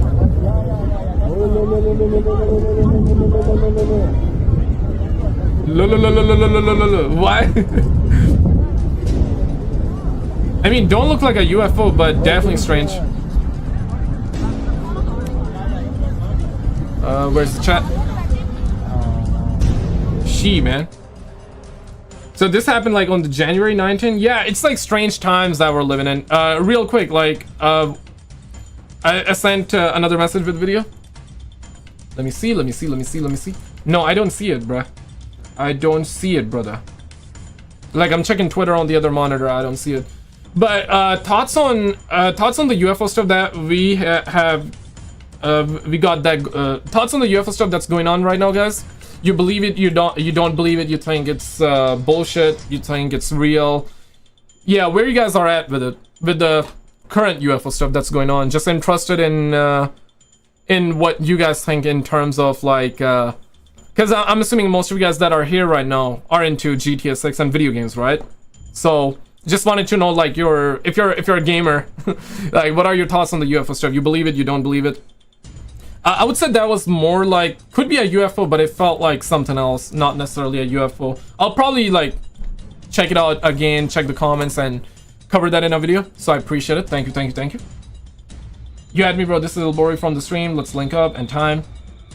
Let me get. Yeah, I'm gonna keep that opened up there. Let me get my chat back here. Okay, we good. UFOs are real. It's landed next to your house. Yeah, next week. Press conference. You mean like? Oh, really? Did they confirm that? Yo, I definitely want the follow up on what went down. I want like more congressional meetings, but I want like congressional meetings that actually show us shit, man. Not like talk. just talk about it. Like, I don't want just talking about it. I want them to show something, like on a government level though. So I think it's CGI sometimes. Okay, I don't think it's CGI, but I understand what you're trying to say, as in like the videos perhaps could be fake. And that's the thing, man. You know, we're in a time and age. We're in time and age where it's so hard to know what is real, what is fake, right? Because like any video that you see could technically be CGI or AI. Of course, not every video is CGI or AI. Of course, not every video is, but it's just hard to believe. So you look at those videos, you're like, shit, man, that's like strange. But you're not mind blown by it. The more you research the topic of UFO, the more you get yourself involved in the topic, the more you get less mind blown. You don't get mind blown. But if you're new to the topic, you're gonna be like, oh my god, that's a crazy UFO. But the more you watch videos like that, the more research you do, the more you're like, okay, man, it's cool, I'm intrigued, but I want more. But this video that I'm currently seeing, not satisfied. It's never enough, you know. It's like one of those things. It's one of those things. Because why? Because it may be fake, you know. It's that. But personally, I'm a believer myself. Like, I don't think we're alone though, mathematically speaking. Like, there are billions of galaxies, billions of planets, so mathematically speaking, I don't think we're alone. But we may be, you never know. But I don't believe you are. You said my name, Martin, part but not the Lockheed. Martin Aranda. Okay, what's up, man? How you doing, man? I don't know, I don't see Lockheed in your name. It's Martin Aranda. If you can let me suck you, then I'll agree. Okay, pause. Nah, man, no Diddy, bro. No Diddy. No Diddy. No Diddy. Yeah, RTX 59 is out. Dude, that was a Majestic program that talked about the autopsy is an eye-opener? Perhaps. Yeah, I mean, I know what you're talking about, like the alien autopsy too and crap like that. But it's one of those things, man. I don't know, man. Basically, I want the government to reveal it. But again, I know for the fact that even when the government reveals it, it's most probably not gonna be the entire truth. Seems like they're live, my brothers. They are live. Okay, they got that music, the type of music that will make you feel like you're in heaven, right? Say psych, my brother. Okay, so I gotta mute the music for a second. How can I actually make it bigger? Pause. Make it bigger. Wait, what? What? Make it bigger? 1 second, okay? I'm just trying to make sure all the tabs are opened up. And I will fix this one right here. So this is a zoom. I'm just trying to apply the zoom correctly. What I could do is... because the words are cut off, right? I don't like that. And I'm sure you don't like that either. So what I'll do is I'll just go and voila, there we go. Fix it. So that's the zoom and that's the original. Okay, cool. Yeah, that works. That works. All right, boys, 2 more minutes, man. 2 more minutes till Take-Two goes live, and let's hope that they give us like news about the trailer too as well. Because they confirmed, if you're just coming on, they confirmed that GTA 5 has sold over 210 million copies, man. Oh, shit. Who are these people? Who are these people that are still buying the game, man? Damn, the game is like it's a decade-old game. I'm not sure what was the last quarter number. Perhaps it was like 205 million and now 5 more million people bought it. Or perhaps it was like the same number. I don't think it was the same number, because if it was the same number, they wouldn't be talking about it, right? Because that won't look too good on them. That won't look too good on them. For real, I want to F an alien like Rick. Yo, Jose, pause. Chill, brother. Chill. Chill. Stop climbing, brother. Stop climbing. Hey, man, relax. Tranquilo, papi. Tranquilo. It's 1 more hour to smell out your own farts on the call. GMT 22:30 and EU time is 20. Don't worry, brother. It's happening in a minute and a half. In fact, they're already live. So, but we're waiting for the $1 microphone Strauss Zelnick to come in and talk about the GTA 6 and their company. So yeah, don't worry about it, brother. I got you, brother. I got you, brother. With the timestamp on the stream or the countdown, we're gonna remove that right now because they're going live right now. Let me actually pause that here. Chat box. No, gotta get the chat here though. Okay, let me actually pull the timer out though. Yep, it's old, but GTA 5 is in the realm of what else is out there, lol. To be honest, man, GTA 5 is such a phenomenal game I don't like online no longer. I don't like GTA Online no longer for GTA 5, but because it's been so long, man, and it's microtransactions, crap like that. But GTA 5 single player, it still holds up to this day. And online, I guess it's one of those things. If you have not no-lifed it, you may enjoy it, but I no-lifed it when the game first came out, so now it's like I don't even feel like playing. Whenever I play, I'm just like flying the Hydra jet for a little bit to pass the time, and also less than a minute, or driving around, you know, for 30 minutes, and that's it, and then I peace out. How many of you guys still play GTA Online? 1 if yes, 2 if not. Yo, what up, Grims? Okay, I don't want to say your name, man, because it sounds like the N-word, bro. My apologies, if I don't mean to be rude or anything, but you know what I mean, right? Like, if I say that, I'll say it the wrong. I'm most probably gonna butcher it. You're not gonna like it. People won't like it, and I won't like it, so nobody would like it. So then it's gonna be like, yeah. Oh shit, loading event. Looks like they're going live, my brothers. Already hyped for the first GTA 6 money duplication. Yeah, man, the money duplication glitches would be insane. Come on. Are they there? Hello? Hello? Oh, ladies and gentlemen, thank you for standing by. My name is Abby, and I will be your conference operator today. At this time, I would like to welcome everyone to the Take-Two third quarter fiscal year 2025 earnings call. Oh, crap. All lines have been placed on mute to prevent any background noise. All right, cool. After the speaker's remarks, there will be a question and answer session. If you would like to ask a question during that time, simply press the star key followed by the number 1 on your telephone keypad. Press the star key followed by number 1. If you would like to withdraw your question, press star 1 a second time. Yeah. Thank you. If your question is not about GTA 6, withdraw that motherfucker real quick, okay? Your Vice President of Investor Relations and Corporate Communications.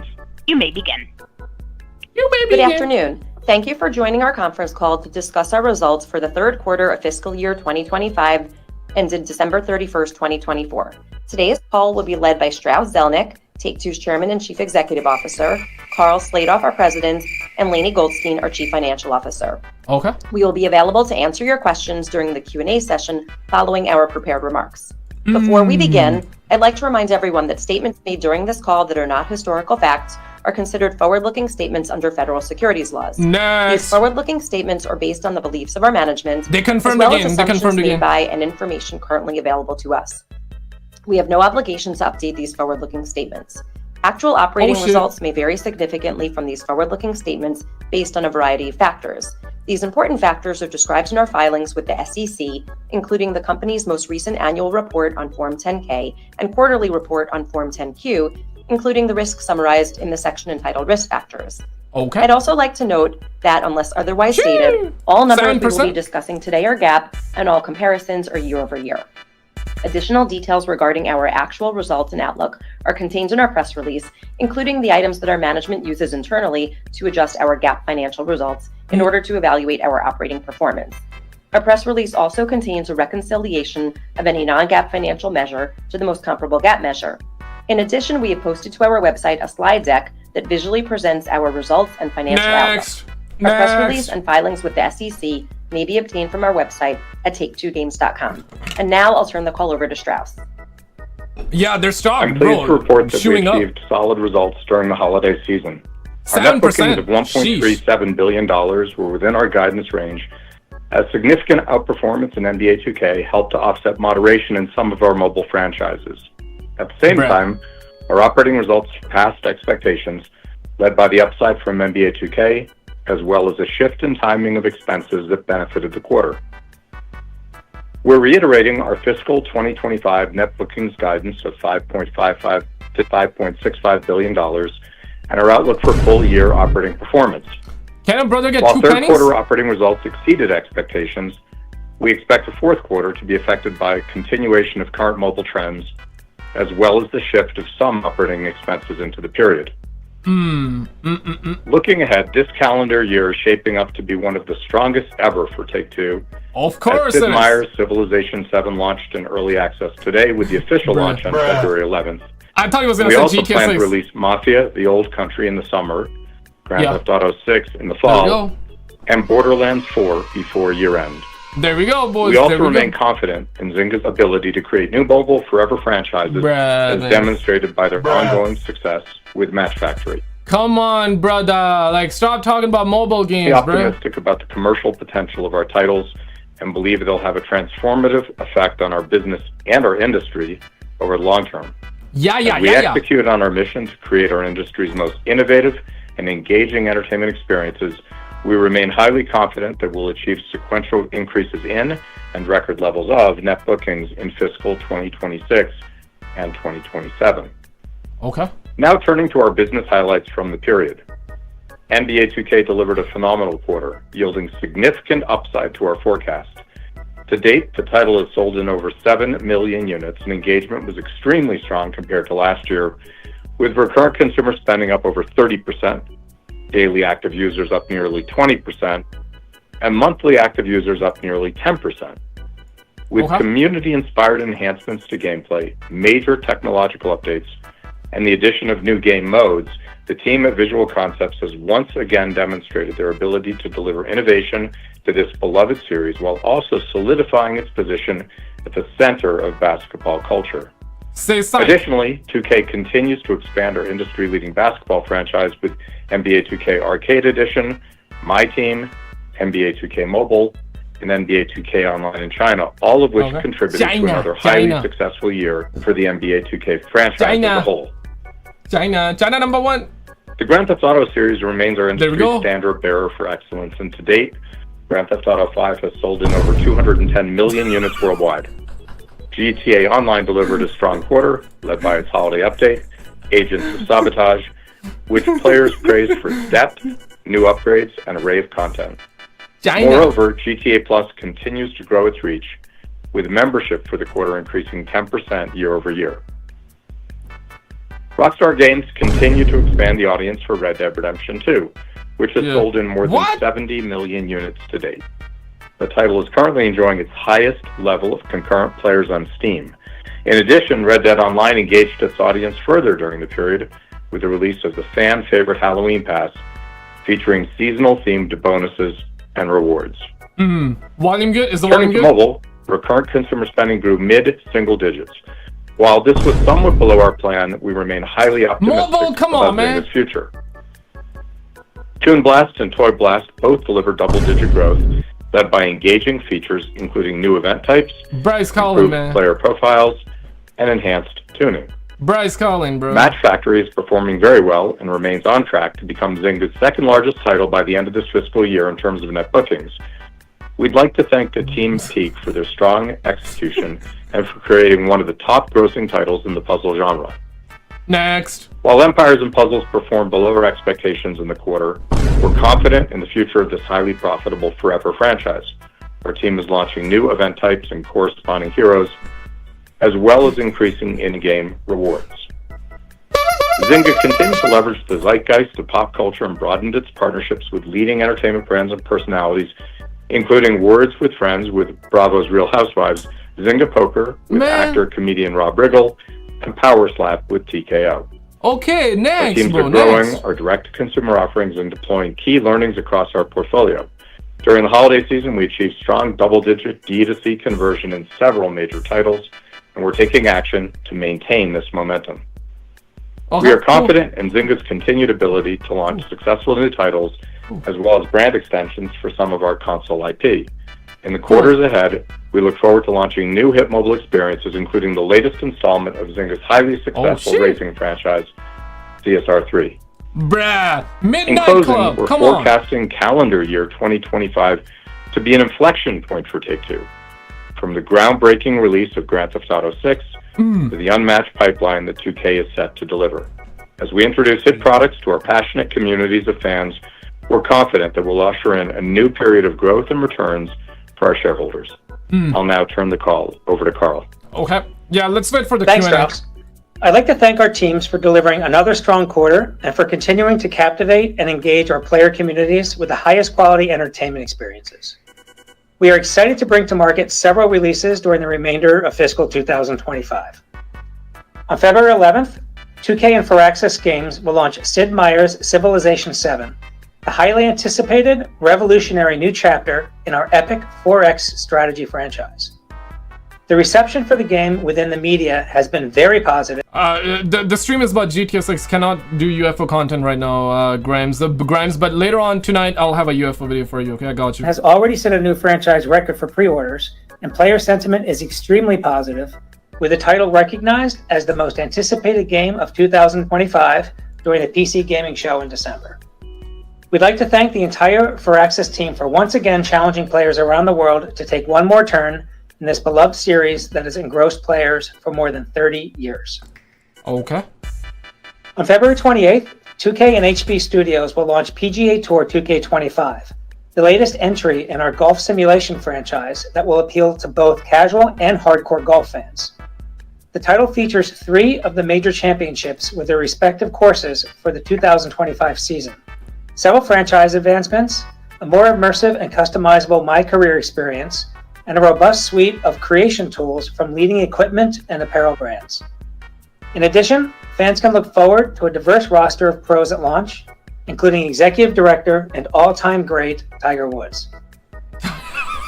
On March 14th, 2K and Visual Concepts will launch WWE 2K25. Tiger Woods! Players on PS5 and Xbox Series X and S will enjoy The Island, an all-new interactive and online WWE-themed world that provides an immersive experience where players can prove they're worthy of the attention of the tribal chief. Okay.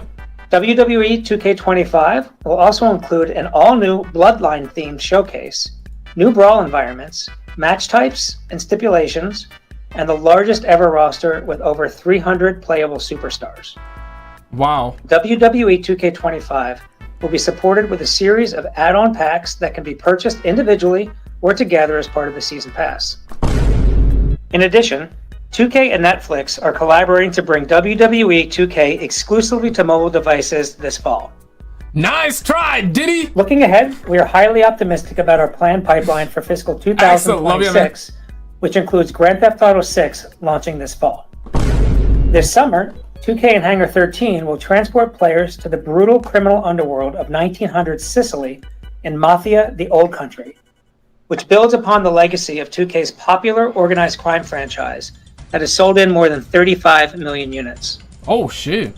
Our announcement trailer received an outstanding response, and we expect the excitement to grow as 2K and Hangar 13 unveil more about the game leading up to its launch. 2K and Gearbox Software are creating something truly special with Borderlands 4, which promises to take the series' signature gameplay and storytelling to an all-new level. At the Game Awards, 2K and Gearbox revealed a new trailer which introduced the exciting new world of Kairos and a brand new villain, the Timekeeper. Okay. Borderlands 4 has quickly become one of this year's most anticipated games, and players can expect an incredible action-packed experience from Gearbox, the studio that created the looter-shooter genre. Oh man, the chat is going gangbusters right now. You guys are crazy. Thank you guys so much for 324 likes. Appreciate it.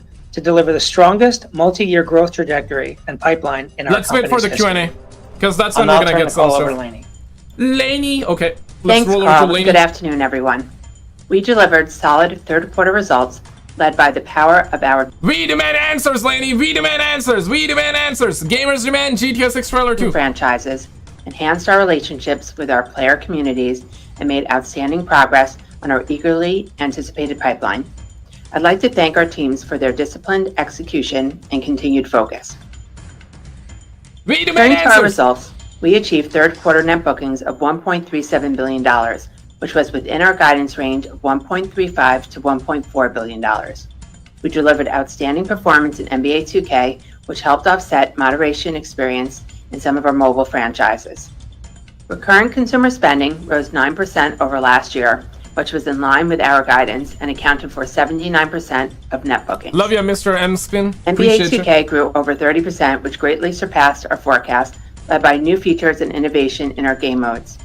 Mobile increased 6%, driven by the addition of Match Factory and strength in Toon Blast, Toy Blast, and Words with Friends. However, this was below our guidance of low double-digit growth, primarily due to underperformance in our hyper-casual mobile portfolio in Empires and Puzzles, and as anticipated, Grand Theft Auto Online declined. Next, your mobile. GAAP net revenue What was the hell? $1.36 billion and was Mobile. flat to last year, while cost of revenue declined 13% to $600 million, as the prior year included an impairment charge related to acquired intangibles. Operating expenses increased by 10% to $892 million. On a management basis, operating expenses rose 8% year over year. This was favorable to our forecast, largely due to a shift in timing of expenses into the fourth quarter. Take two right This now. shift, along with the outperformance of NBA 2K, drove operating results that were above the high end of our guidance range. Oh, sadly. Turning to our outlook, I'll begin with our full fiscal year expectations. As Strauss mentioned, we are reiterating our net bookings outlook range of $5.55 to $5.65 billion, which That's me represents right now. 5% growth over fiscal 2024. The largest contributors to net bookings are expected to be NBA 2K, the Grand Theft Auto series, Toon Blast, our hyper-casual mobile portfolio, Match Factory, Empires & Puzzles, the Red Dead Redemption series, Sid Meier's Civilization 7, and Words with Friends. We're raising our recurrent consumer spending forecast to 5% growth, which represents 78% of net bookings, driven by the phenomenal performance we are experiencing in NBA 2K, which we now expect to grow low double digits. Mobile is now expected to grow low single digits as we are factoring in the current business trends. And Grand Theft Auto Online is still expected to decline. Oh wow, We nice. project the net bookings breakdown nice. from our labels to be roughly 49% Zynga, 34% 2K, and 17% Rockstar Games. We forecast our geographic net booking split to be about 60% United States and 40% international. Okay, cool. Non-GAAP adjusted unrestricted operating Oh, man. cash flow is expected to be an outflow of $150 million, which is unchanged from our prior forecast, and we remain on track to deploy approximately $140 million of capital expenditures, primarily for game technology and office build-outs. We continue to Next. expect GAAP net revenue to range from $5.57 to $5.67 billion, while we now expect cost of revenue to range from $2.41 to $2.44 7%. billion. Total operating expenses are still expected to range from $3.77 to $3.79 billion, as compared to $5.83 billion last year. On a That's management dirty, basis, we expect operating expense growth of approximately 10% year over year, which is unchanged from our prior guidance, and is largely due to an increase in ongoing marketing support for Match Factory, as well as other mobile and immersive core launches planned for the year. The addition of Gearbox and Guys, stop with the BBC jokes in chat, man. Come on, man. production program. Stop with the BBC Excluding jokes. incremental man. marketing and the addition of Gearbox, our operating expenses are expected to grow low single digits over last year. As it relates to our operating performance, while our third quarter results exceeded our expectations, we are maintaining our outlook for the fiscal year as we are factoring several dynamics, including strength in NBA 2K, offset by a continuation of the mobile trends we have been experiencing, and the shift of some operating expenses in the fourth quarter. Now moving on to our guidance for the fiscal fourth quarter. We project net bookings to range from $1.48 to $1.58 billion, compared to $1.35 billion in the prior year. Our release slate for the quarter includes Sid Meier's Civilization 7, Guys, PGA come Tour on. 2K25, and WWE 2K25. Stop with the Largest BBC jokes. contributors to net bookings are expected to be NBA 2K, Stop the Grand it. Theft Auto series, Sid Meier's Civilization 7, Toon Blast, Match Factory, our hyper-casual mobile portfolio, Empires & Puzzles, WWE 2K25, and Words with Friends. Oh, We wow. project recurrent consumer Nice. spending to increase by approximately 3%, which assumes a high teens percentage increase for NBA 2K, Stop partly it. offset by declines in both mobile and Grand Theft Auto Online. Stop Expect it. GAAP net revenue to range from $1.52 to $1.62 billion. Operating expenses are planned to range from $900 to $920 million. On a management basis, operating expenses are expected to decline approximately 2% year over year, Man. which is primarily driven by a more normalized level of marketing for Match Factory, as the title has now been in the market for over a year, as well as savings from our cost reduction efforts. In closing, we are forecasting a milestone year ahead of us, and we look forward to showing our fans and the global gaming community how our new titles can take our industry to another level of creativity. Oh, wow. We are also nice. optimistic that the chapter ahead will set us on a path to achieving new financial goals, including reaching a record level of scale, enhancing our profitability, and unlocking significant value for our shareholders. Thank you. I'll now turn the call back to Strauss. Yeah, come on, Strauss. Come on, Thanks, man. Laney and Carl. On behalf of our entire management team, I'd like to thank our colleagues for embodying our core tenets of creativity, innovation, and efficiency, and for delivering another consecutive quarter of strong results. He used the word bodying. Rip. Appreciation for your continued support. We'll now take your questions. There Operator? you go, boys. Guys, ask about GTA 6. Thank you guys so much for 364 likes. Thank if you haven't you. already, drop a And like. we will now begin the question and answer session. If you have dialed in and would like to ask a question, please press star 1 on your telephone keypad to raise your hand and join the queue. If you would like to withdraw your question, press star 1 a second time. Okay.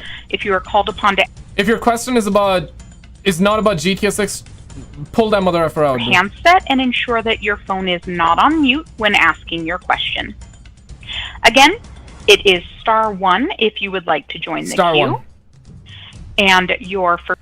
By the way, guys, stop acting like that. You can actually get in the Take-Two calls. It's only for like the investors that got the big money. Okay, so even if you press star 1 on your phone, it's not gonna work. All right. Years ago, part of the thesis was that you saw the potential for revenue synergies down the line, and I think most of us took that to mean marrying your existing IP to their mobile skill set. I know you're not going to talk about specifics, but as you look out at the pipeline for the next few years, do you feel like you're getting closer to realizing some of those synergies? Is that something that is a key component of your optimistic outlook for the next few years? Thanks. Mobile. Thanks for your question. Actually, at the time, it was pretty clear that while bringing legacy core IP to mobile could be an opportunity, I also noted that the biggest hits in mobile are native to mobile, and there are precious few examples in the marketplace of very big mobile successes that are based on core game IP, Call of Duty Mobile being one of them. Man! That said, we actually are working on some interesting projects that we have not announced yet, which we feel good about. What I did identify as an area of revenue synergies, though, has come to fruition, which is building our direct-to-consumer business inside our mobile business, which was a combined project between Take-Two and Zynga that we kicked off very early, and that has turned into a very significant business, generating meaningful incremental contribution. Come on, man! Great, thank you. If you're new, do not subscribe, guys. I post random and stuff. your next question comes from the line of Eric Handler with Roth Capital. Your line is open. Your line is open. Good afternoon. Thanks for the question. I'm going to keep it on the mobile side of things as well. One, you had said Match Factory was, I believe, going to be either break even or profitable at the end of fiscal 25. Is that still the case? Man, mobile gamers, bruh. Then I'll follow up.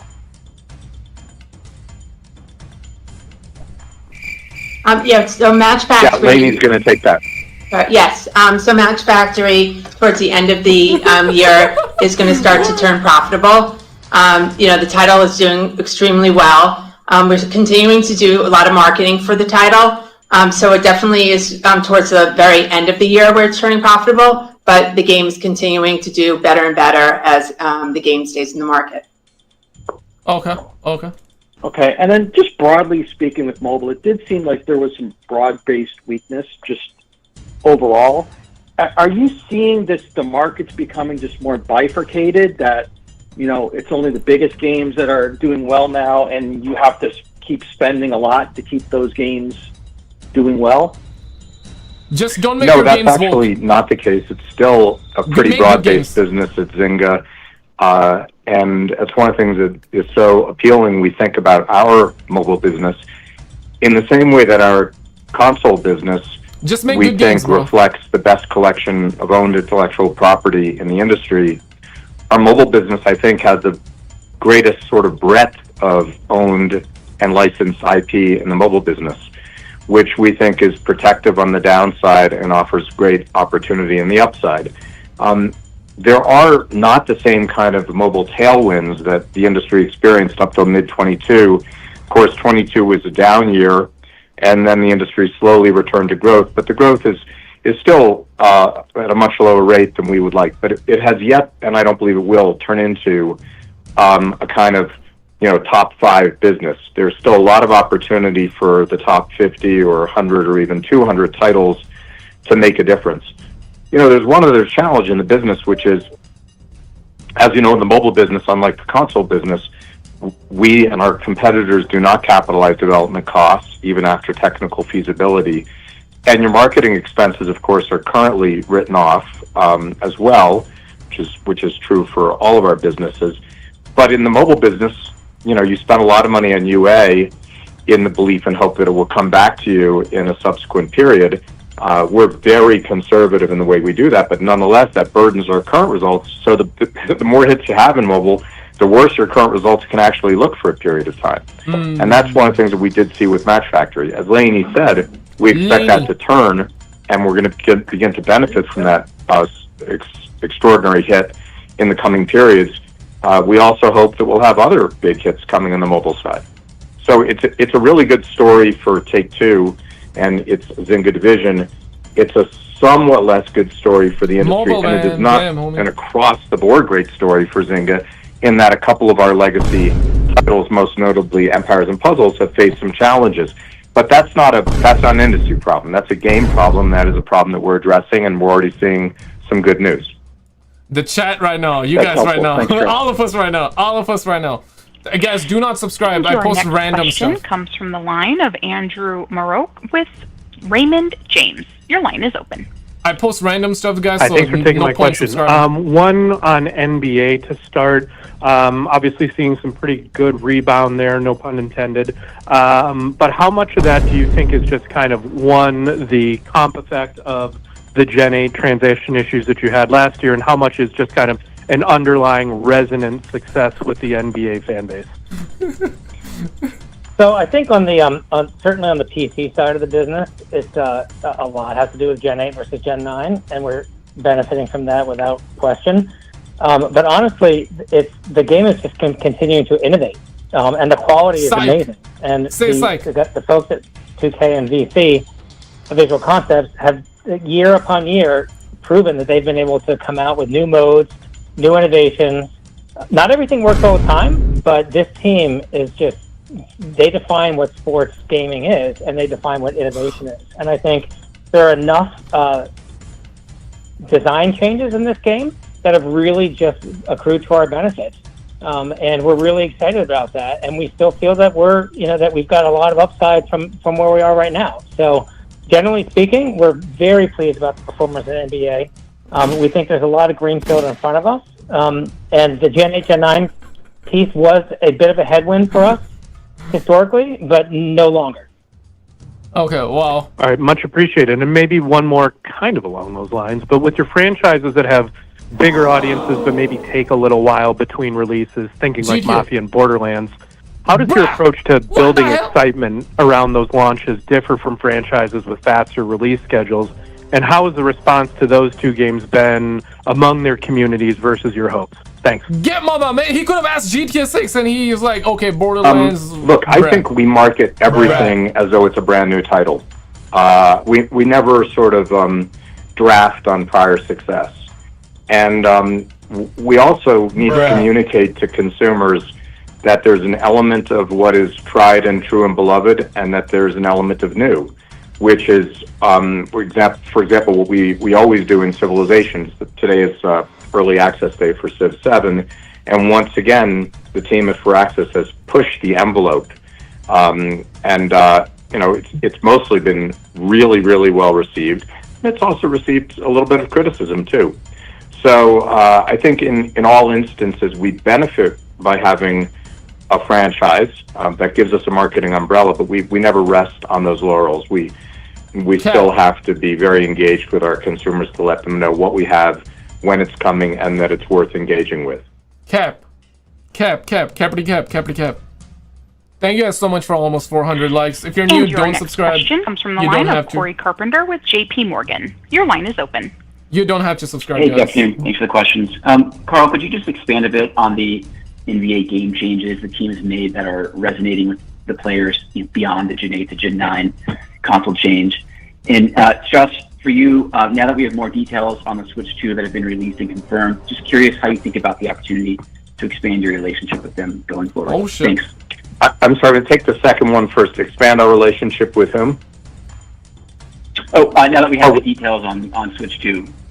Sorry, I missed the Switch 2 part. Look, we've had obviously a long-standing relationship with Nintendo, and we've supported the platform when it made sense for the individual release. There was a time when Nintendo platforms are really geared at younger audiences, and that was reflected in our release schedule. And that, now today with Switch and potentially with Switch 2, the Switch device can support any audience.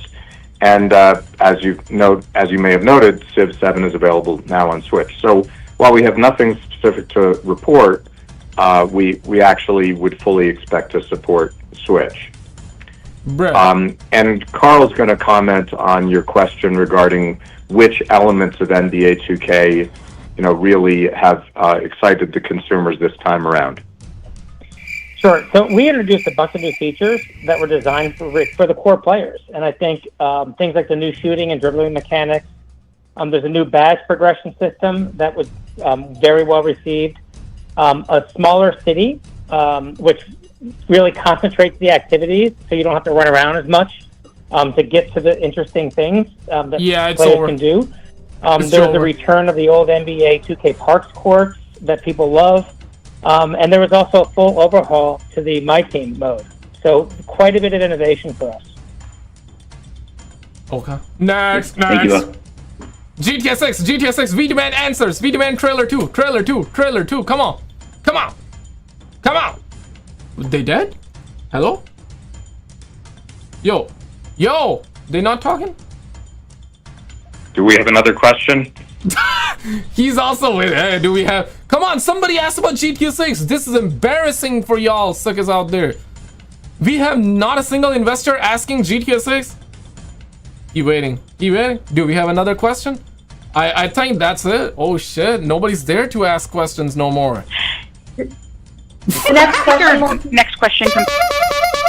Your next question comes from the line of James Heaney with Jefferies. Your line is open. Okay, finally the line is open. Come on. Okay, man. great. Yeah, thanks for the question.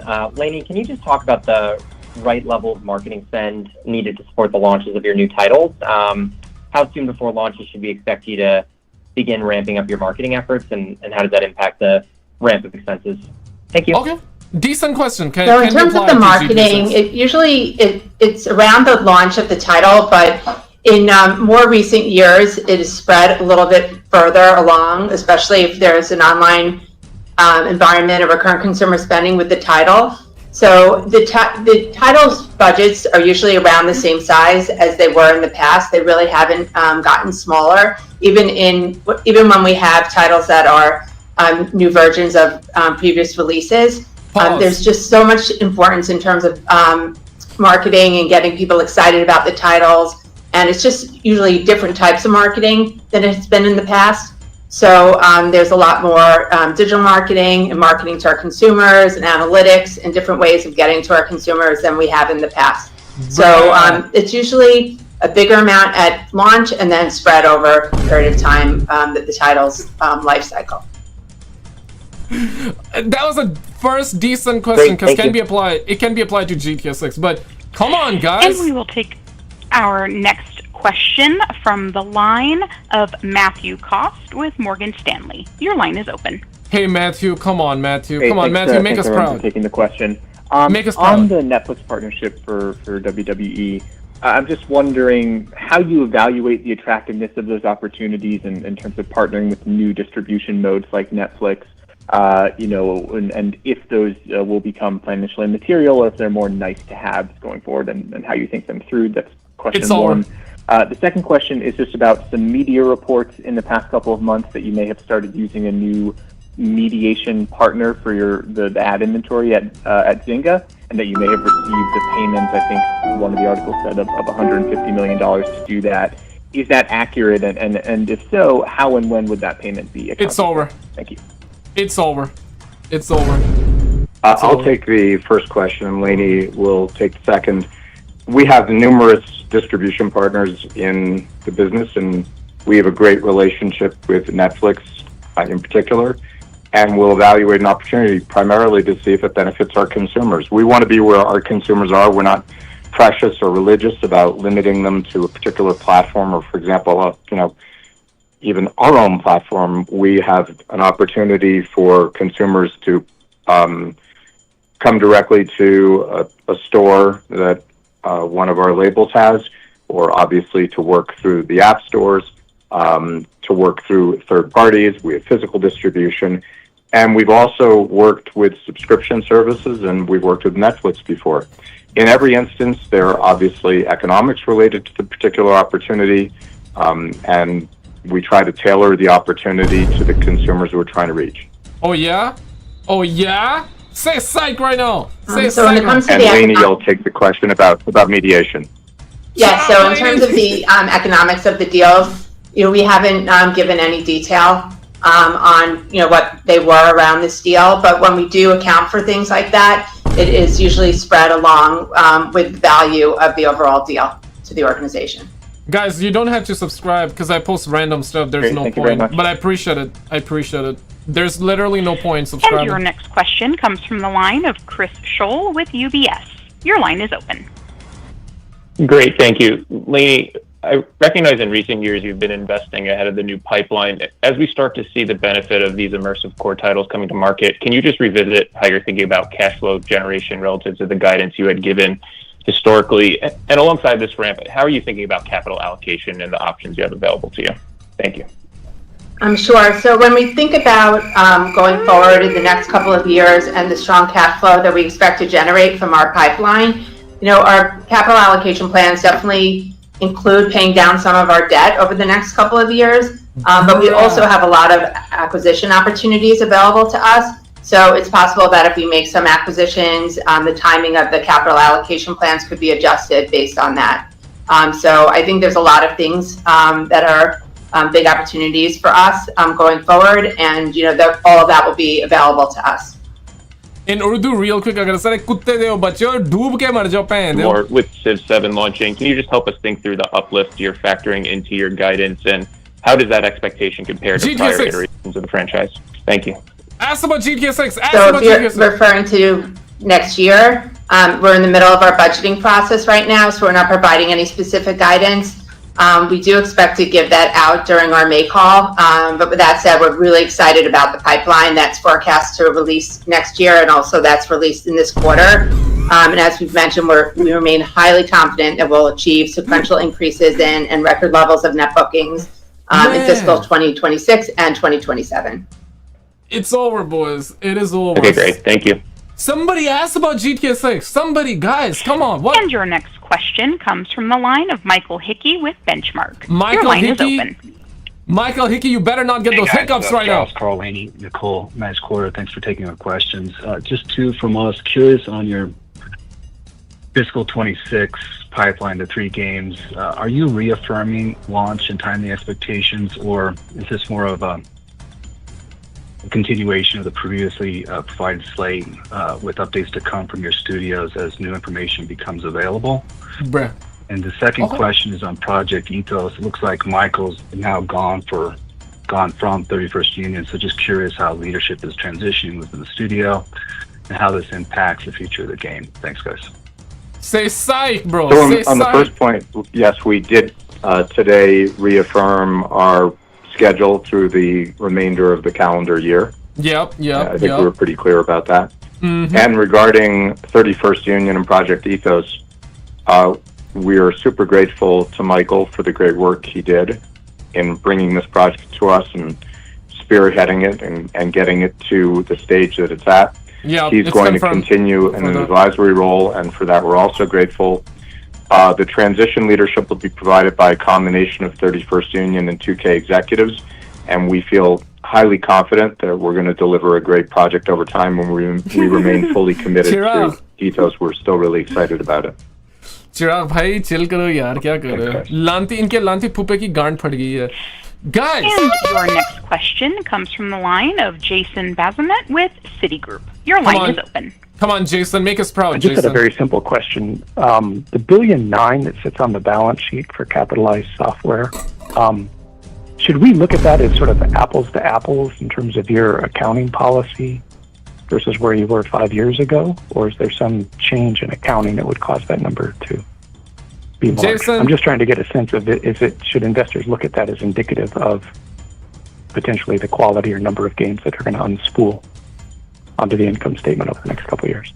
No, nothing has changed in terms of our policies. That's the capital software for the games that have been put up on the balance sheet based on the technological feasibility of those titles, and they'll get amortized as those titles release over the lifetime of those titles. Jason was like... Understood. Thank you. But guys... yeah, I need a haircut. And your next question comes from the line of Omar Dasuki with Bank of America. Your line is open. Come on! Ask about Hi, GTA 6. thanks. So glad to see GTA 6 reaffirmed for a fall 25 launch.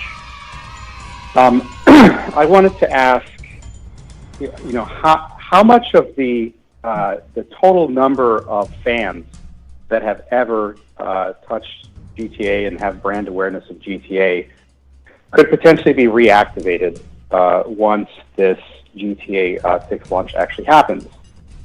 I gather that there is a much smaller percentage of those, a small percent of those fans that today are highly engaged. But with the launch of GTA 6, it will become an intergenerational franchise, the first title having been released around the year 2000. So I could very easily see a dad playing GTA with his son after having not played the game for a couple of decades. Yeah, but what? So, do you have a sense, of relative to the current base of players that's highly engaged, what the base of lapsed players that may potentially come back could be? Like, is it 1 times as big, twice as big? Any kind of framework there to help us think about this launch would be great. Well, appreciate the question and the sort of the sentiment underlying the question. It sort of falls into the category of how high is up, and I decline to ever predict that. We believe that arrogance is the enemy of continued success. Bruh. We run scared. We're looking over our shoulder. Bruh. Our competitors are not asleep. Bruh. And so what do we do about that? We try to be the most creative, the most innovative, and the most efficient company in the entertainment industry. And Rockstar Games in particular seeks perfection in everything they do. And we believe that if we do that right, and we focus on delivering for consumers, that's our best opportunity to succeed. To answer your question mathematically, it's I mean, it's pretty interesting if you look at GTA 5, because that title crossed 3 console generations and still remains a best-selling title, having sold in over 210 million units. GTA Online, now over 10 years old, still has enormous ongoing engagement. So there's certainly evidence that if you give consumers what they want, they will show up for it, and they will stick around loyally for a very long time. Equally, we have enormous respect for how hard that is to do. With regard to the upcoming release of GTA 6, obviously this is a console release. We know what the current console install base looks like. So, there is the broad universe of console owners to look at, and that is something to be mindful of. At the same time, we don't spend a lot of time looking at sort of attach rates, which I think is basically the question you're posing, because that'll take care of itself if we do a great job. Now, are we aware of who our consumers are, and do we know how to market them and target them? We do. We have an extraordinary corporate consumer database with, I think, nearly 1 million records in it. We observe, of course, all privacy regulations, but we are able to market to a significant portion of that database. So we are mindful of who's been engaged with GTA and GTA Online previously. We're mindful of those who we believe will be interested in the title going forward, and we can tailor our marketing accordingly. But what a stupid question, man. He had us in the first half and he started asking about GTA 6, but what a stupid question. Because that doesn't change anything that we can do. We focus on what we can affect, and we let the outcomes take care of themselves. What a stupid... And I'm sorry, I said 1 million consumer records. I meant 1 billion. Okay. We Thank you get for it. your response. I was only off by 3 digits, so, you know. Yeah.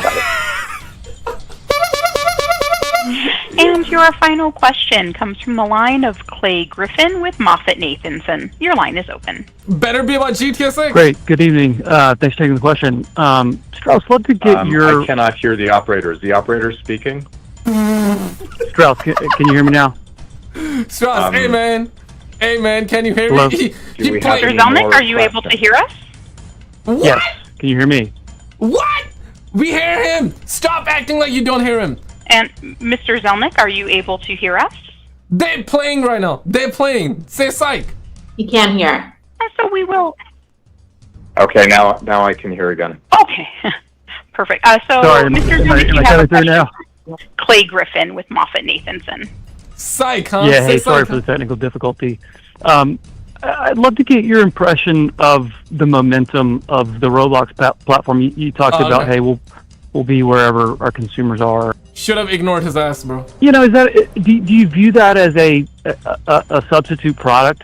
And what's your vision? What would have to happen for you guys to develop content for that platform? Is it a viable destination for the type of content that Take-Two produces?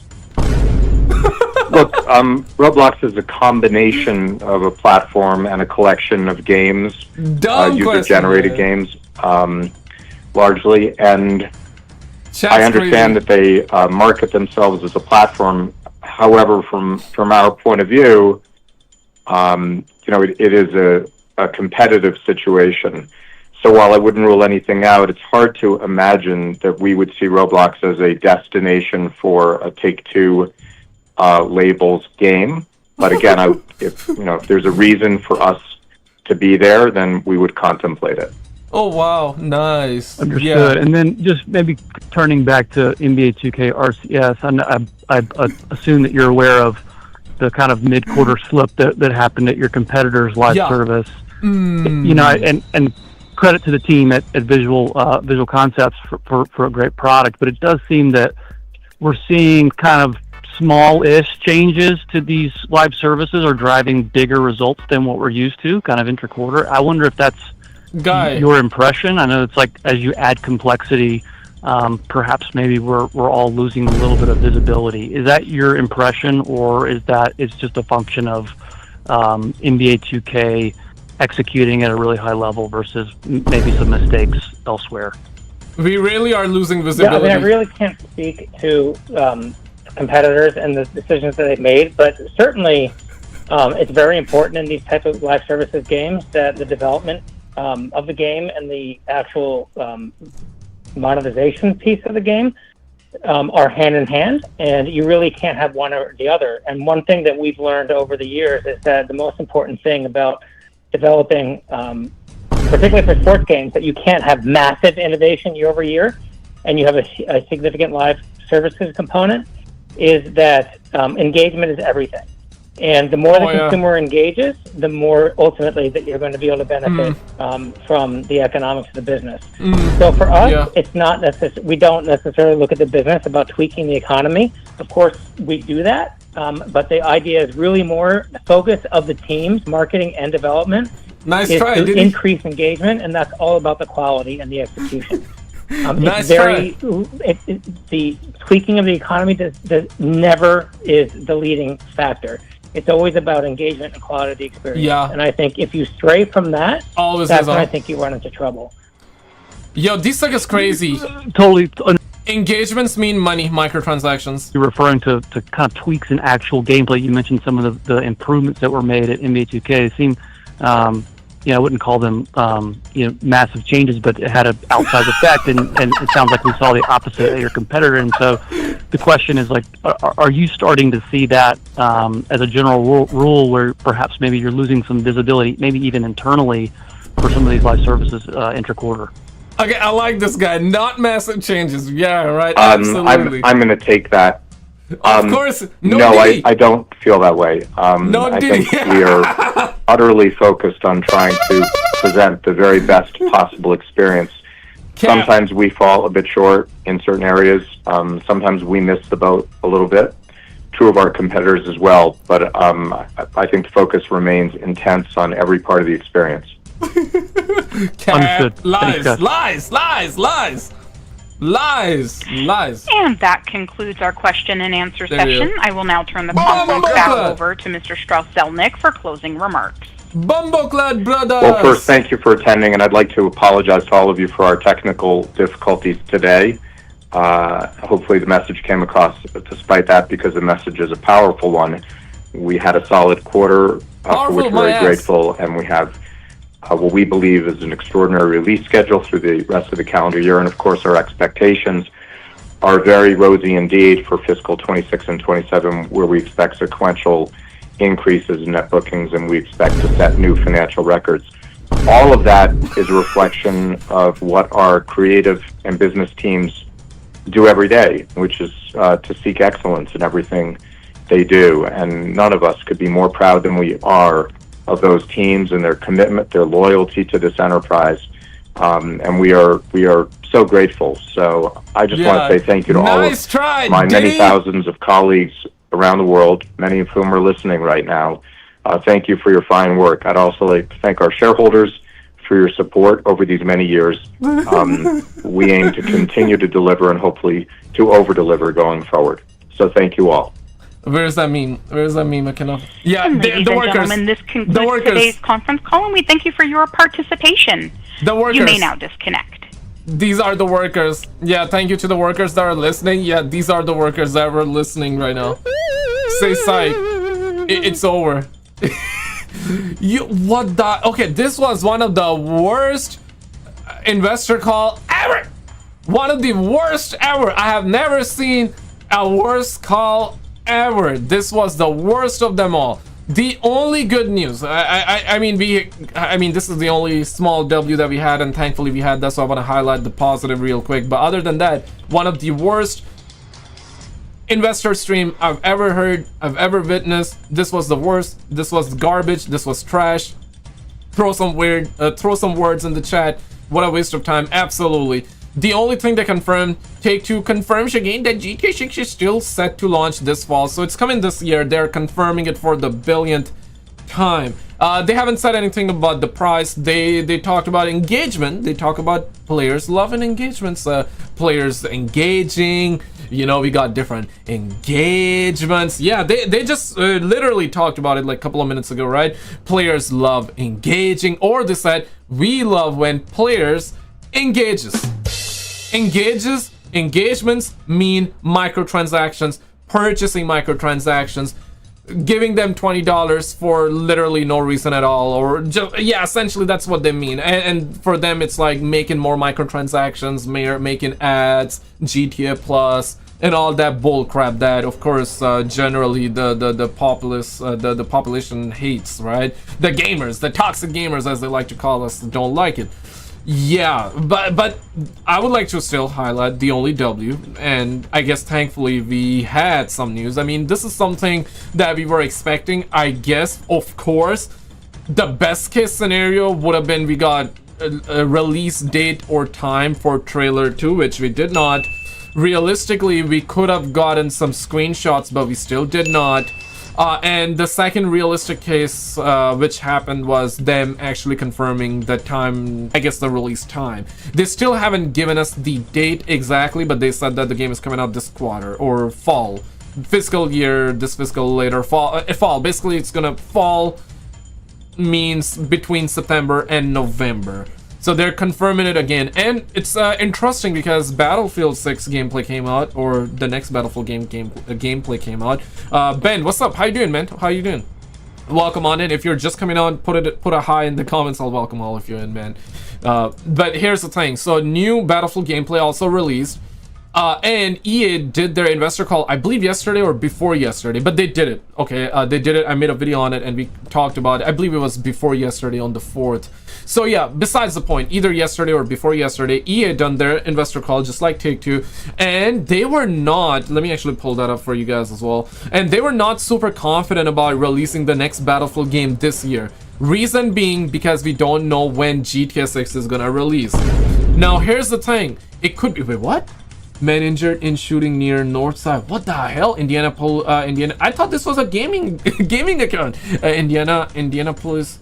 Indiana. How do you say that? I'm not in the US, so my bad. But the cops say a shooting occurred at a house after an argument. Okay, damn. For some weird reason, at first I thought this was a plane, but now, of course, it's a police car. So, but for some weird reason, I thought it was a plane. Okay, okay. Back to the topic at hand. So this is that. So the game is supposed to come out fiscal year 2026, which runs between April 1st, 2025, and it's gonna last till April 1st, 2026.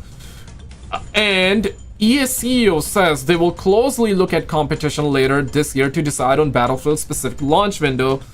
Did not say GTA 6, but guessing he's talking about GTA 6 when he mentioned they're looking closely at competition. Competition means, generally speaking, Call of Duty, because, you know, Battlefield, Call of Duty, kind of like in the same boat. But Battlefield usually comes out around, I mean, EA never really pushes their game too far away from the launch of Call of Duty. So I highly doubt they were talking about Call of Duty here, but it's true, they do look at Call of Duty as competition, which is fair. But the fact that they're looking closely at competition later this year to decide on the release launch window for the next Battlefield game, suspect. That means GTA 6. Now, I also do believe that these are a couple of chess moves that Take-Two is playing. They don't want to release their release date, the exact date about GTA 6 too early. I mean, come on now, do it already, right? But I believe they don't want to blow their load. Pause. I don't think they want to blow their load because of situations like that, because they know other games companies, they would either delay their game or release it early. I mean, GTA 6, Rockstar don't even gotta worry about anything, man. They can drop the game tomorrow. It's gonna sell like gangbusters. It's gonna do gangbusters. People gonna buy no matter what, right? Like, the game is gonna do crazy though. I guess we all know that, right? One in the comments if you agree with that too, if you disagree. But if you disagree, let us know why you disagree. But here's the thing, right? The game is gonna do gangbusters no matter what. It's really about the other games. Call of Duty, we know for the fact that even Call of Duty, even though Call of Duty is bigger than Battlefield, as in sales and market value, even if you don't like it, I mean, Call of Duty is tanking big time too. It's not the same as it used to be, but despite all that, it's still somehow bigger than even Battlefield, because even Battlefield has been flopping big time. So they're not helping their case either by dropping bad games after bad games. So, but even with Call of Duty and Red Dead, massive game, don't get me wrong, but not as massive as GTA. But even back in 2018 when Call of Duty had Black Ops 4, they released it a month before Red Dead 2. So you know for the fact that Call of Duty is either gonna delay their game or release it early. Now, knowing Activision, those suckers, they would never delay a Call of Duty. They gotta release it every year. So who's gonna delay? It's probably gonna be EA and Battlefield, and they're already hinting at the idea that it may not come out this year. It may come out early next year, which I think would be smart for Battlefield. Like, I have to be honest, either release Battlefield like by March, like next month. But of course the game is not ready, so they cannot do that, right? So don't release it if it's not ready.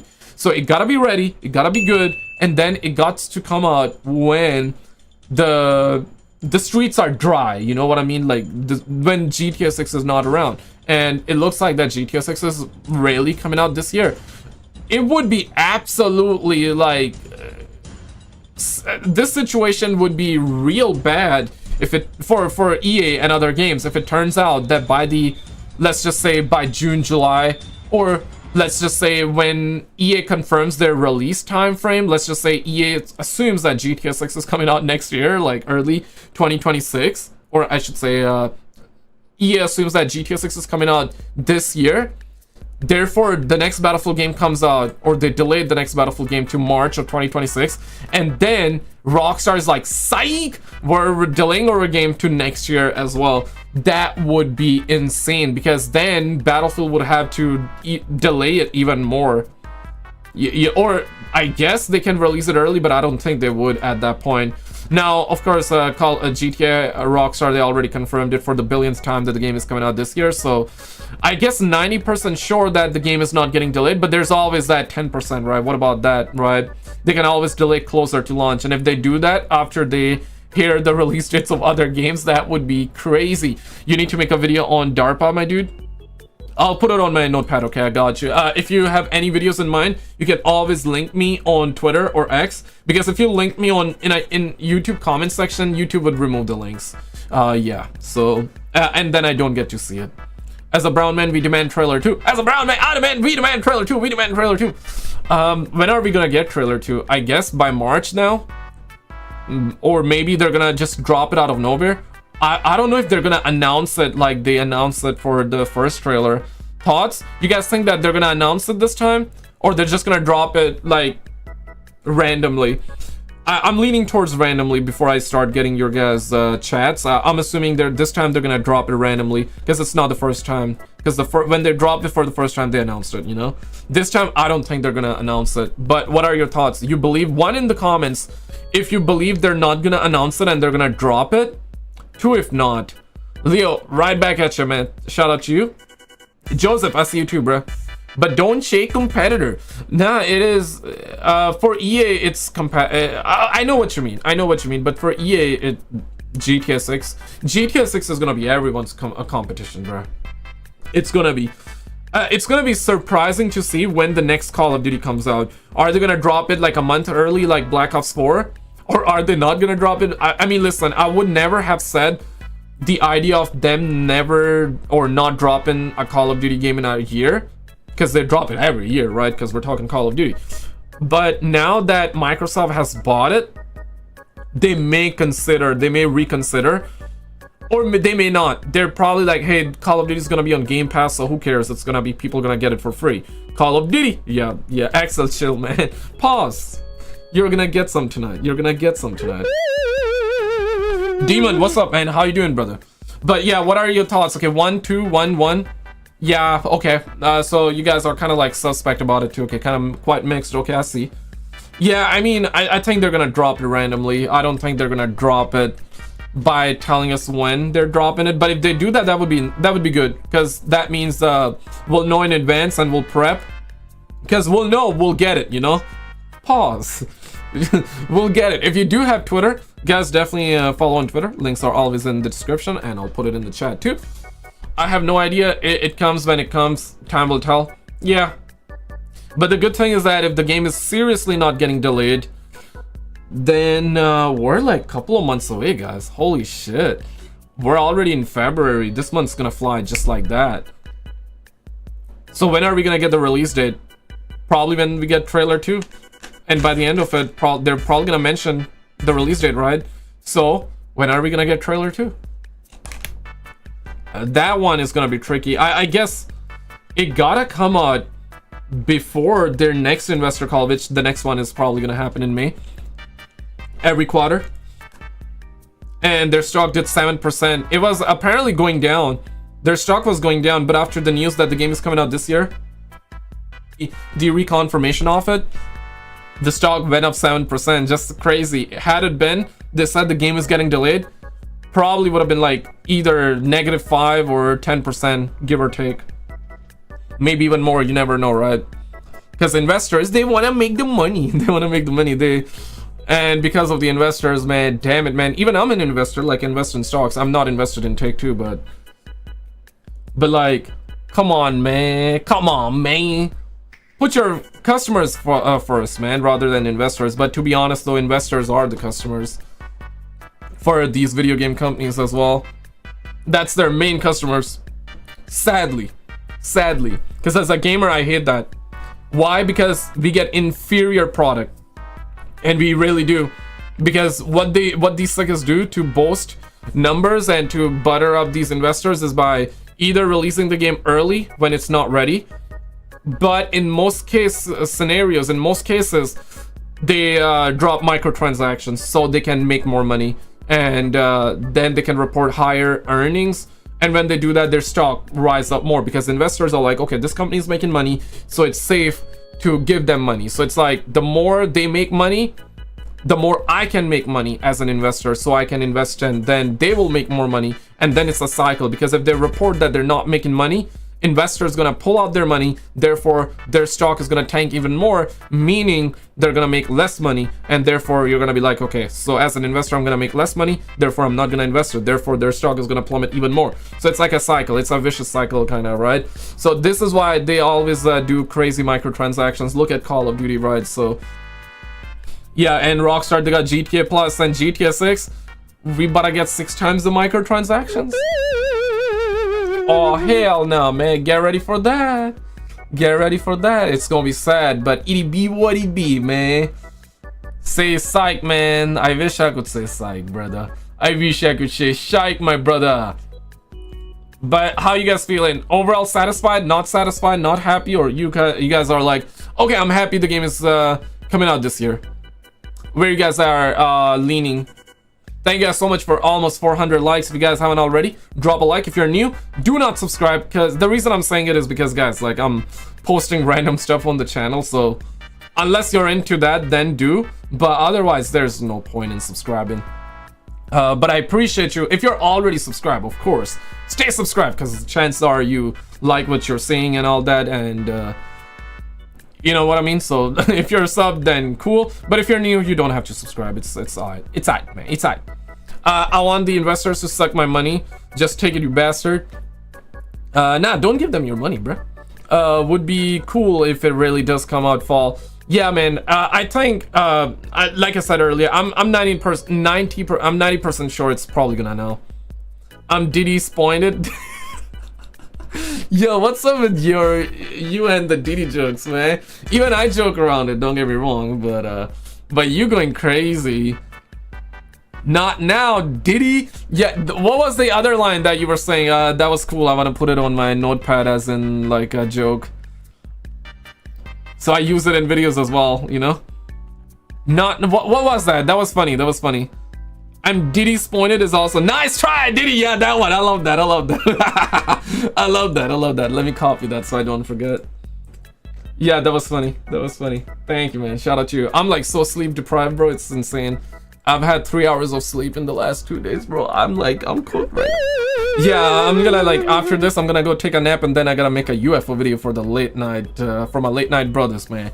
Yeah, late night UFO video. If you guys are into UFO stuff, definitely check out the top 10 comment in the live chat. We had like, I did a big UFO video. Let me actually give you guys a teaser, okay? Okay, let me actually, we also had this baddie as well described, and yeah, this was funny. This was funny. So we had this baddie, right? Let me actually link you first of all. So apparently she claimed that an alien knocked on the door. Yeah, like that, right? So she was describing that. It was kind of funny. It was kind of funny. But we also had some UFO clips as well in it. So definitely check it out, man. Definitely check it out. If you like content like that, I'm sure you're gonna love it. Like, look at that. Sheesh, man. That's a UFO that was spotted. Damn, man. Look at that. Yeah, so check it out if you're into that. If not, no biggie. No biggie, bruh.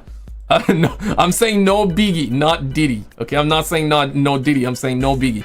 Yeah. Later on tonight. Yeah, the goal is like late at night. Gotta be like videos like that, like UFO stuff and all that. And daytime we got like the usual like gaming stuff and other content. You know. At least they announced that it's this year. Yeah. That's the part that I'm happy about too. Yeah. That's you just love the UFO videos. Yeah, absolutely. So we'll most probably have another UFO video for the night. I have one video already recorded, but I want to delay that. There's another video that I want to record it because I saw a video, and should I tease it?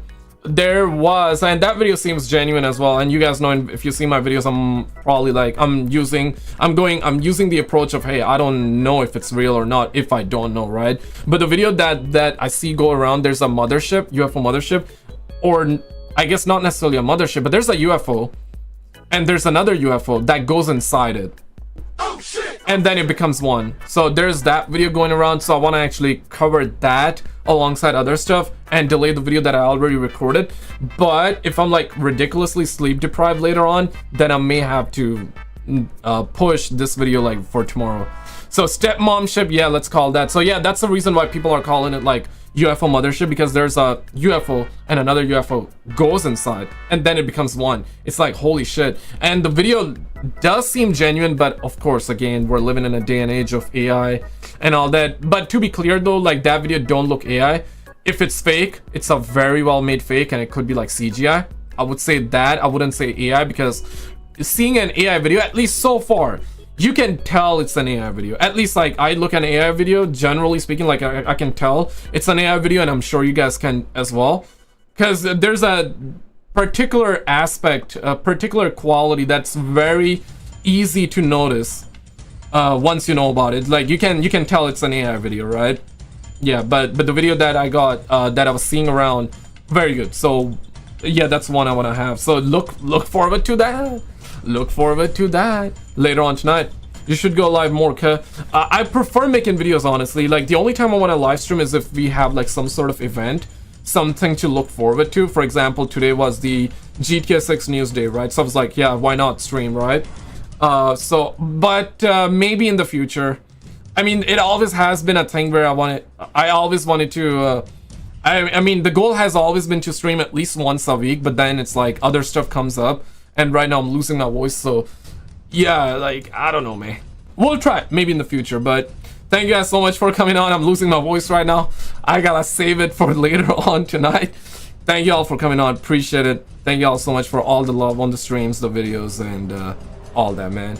Take it easy, boys. I'm gonna go catch up on some Z's and make a video later on, alright? Vicky, shout out to you as well. Yeah, it could be a divorce mothership, you never know. Makes you wonder if aliens can morph their gender. I don't know. DARPA is behind a lot of the drones we see in the sky. Yeah, right, like that's something that whistleblowers are also saying. Lockheed, these dark ops, reverse engineered crap. Yeah, man, listen, I'm just a guy like you. I don't know about the real answer. I mean, everybody's fetching for real answers. We're all trying to seek the truth, but are we gonna get it though? I mean, we're gonna get it. You're gonna get some tonight. No Diddy, but pause. But I don't know, man.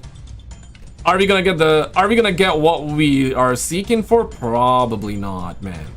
Probably not. Mom, get the pillow. Get the pillow. Alright, guys. Thank you all so much for coming on, and I'll catch you in the next video, alright?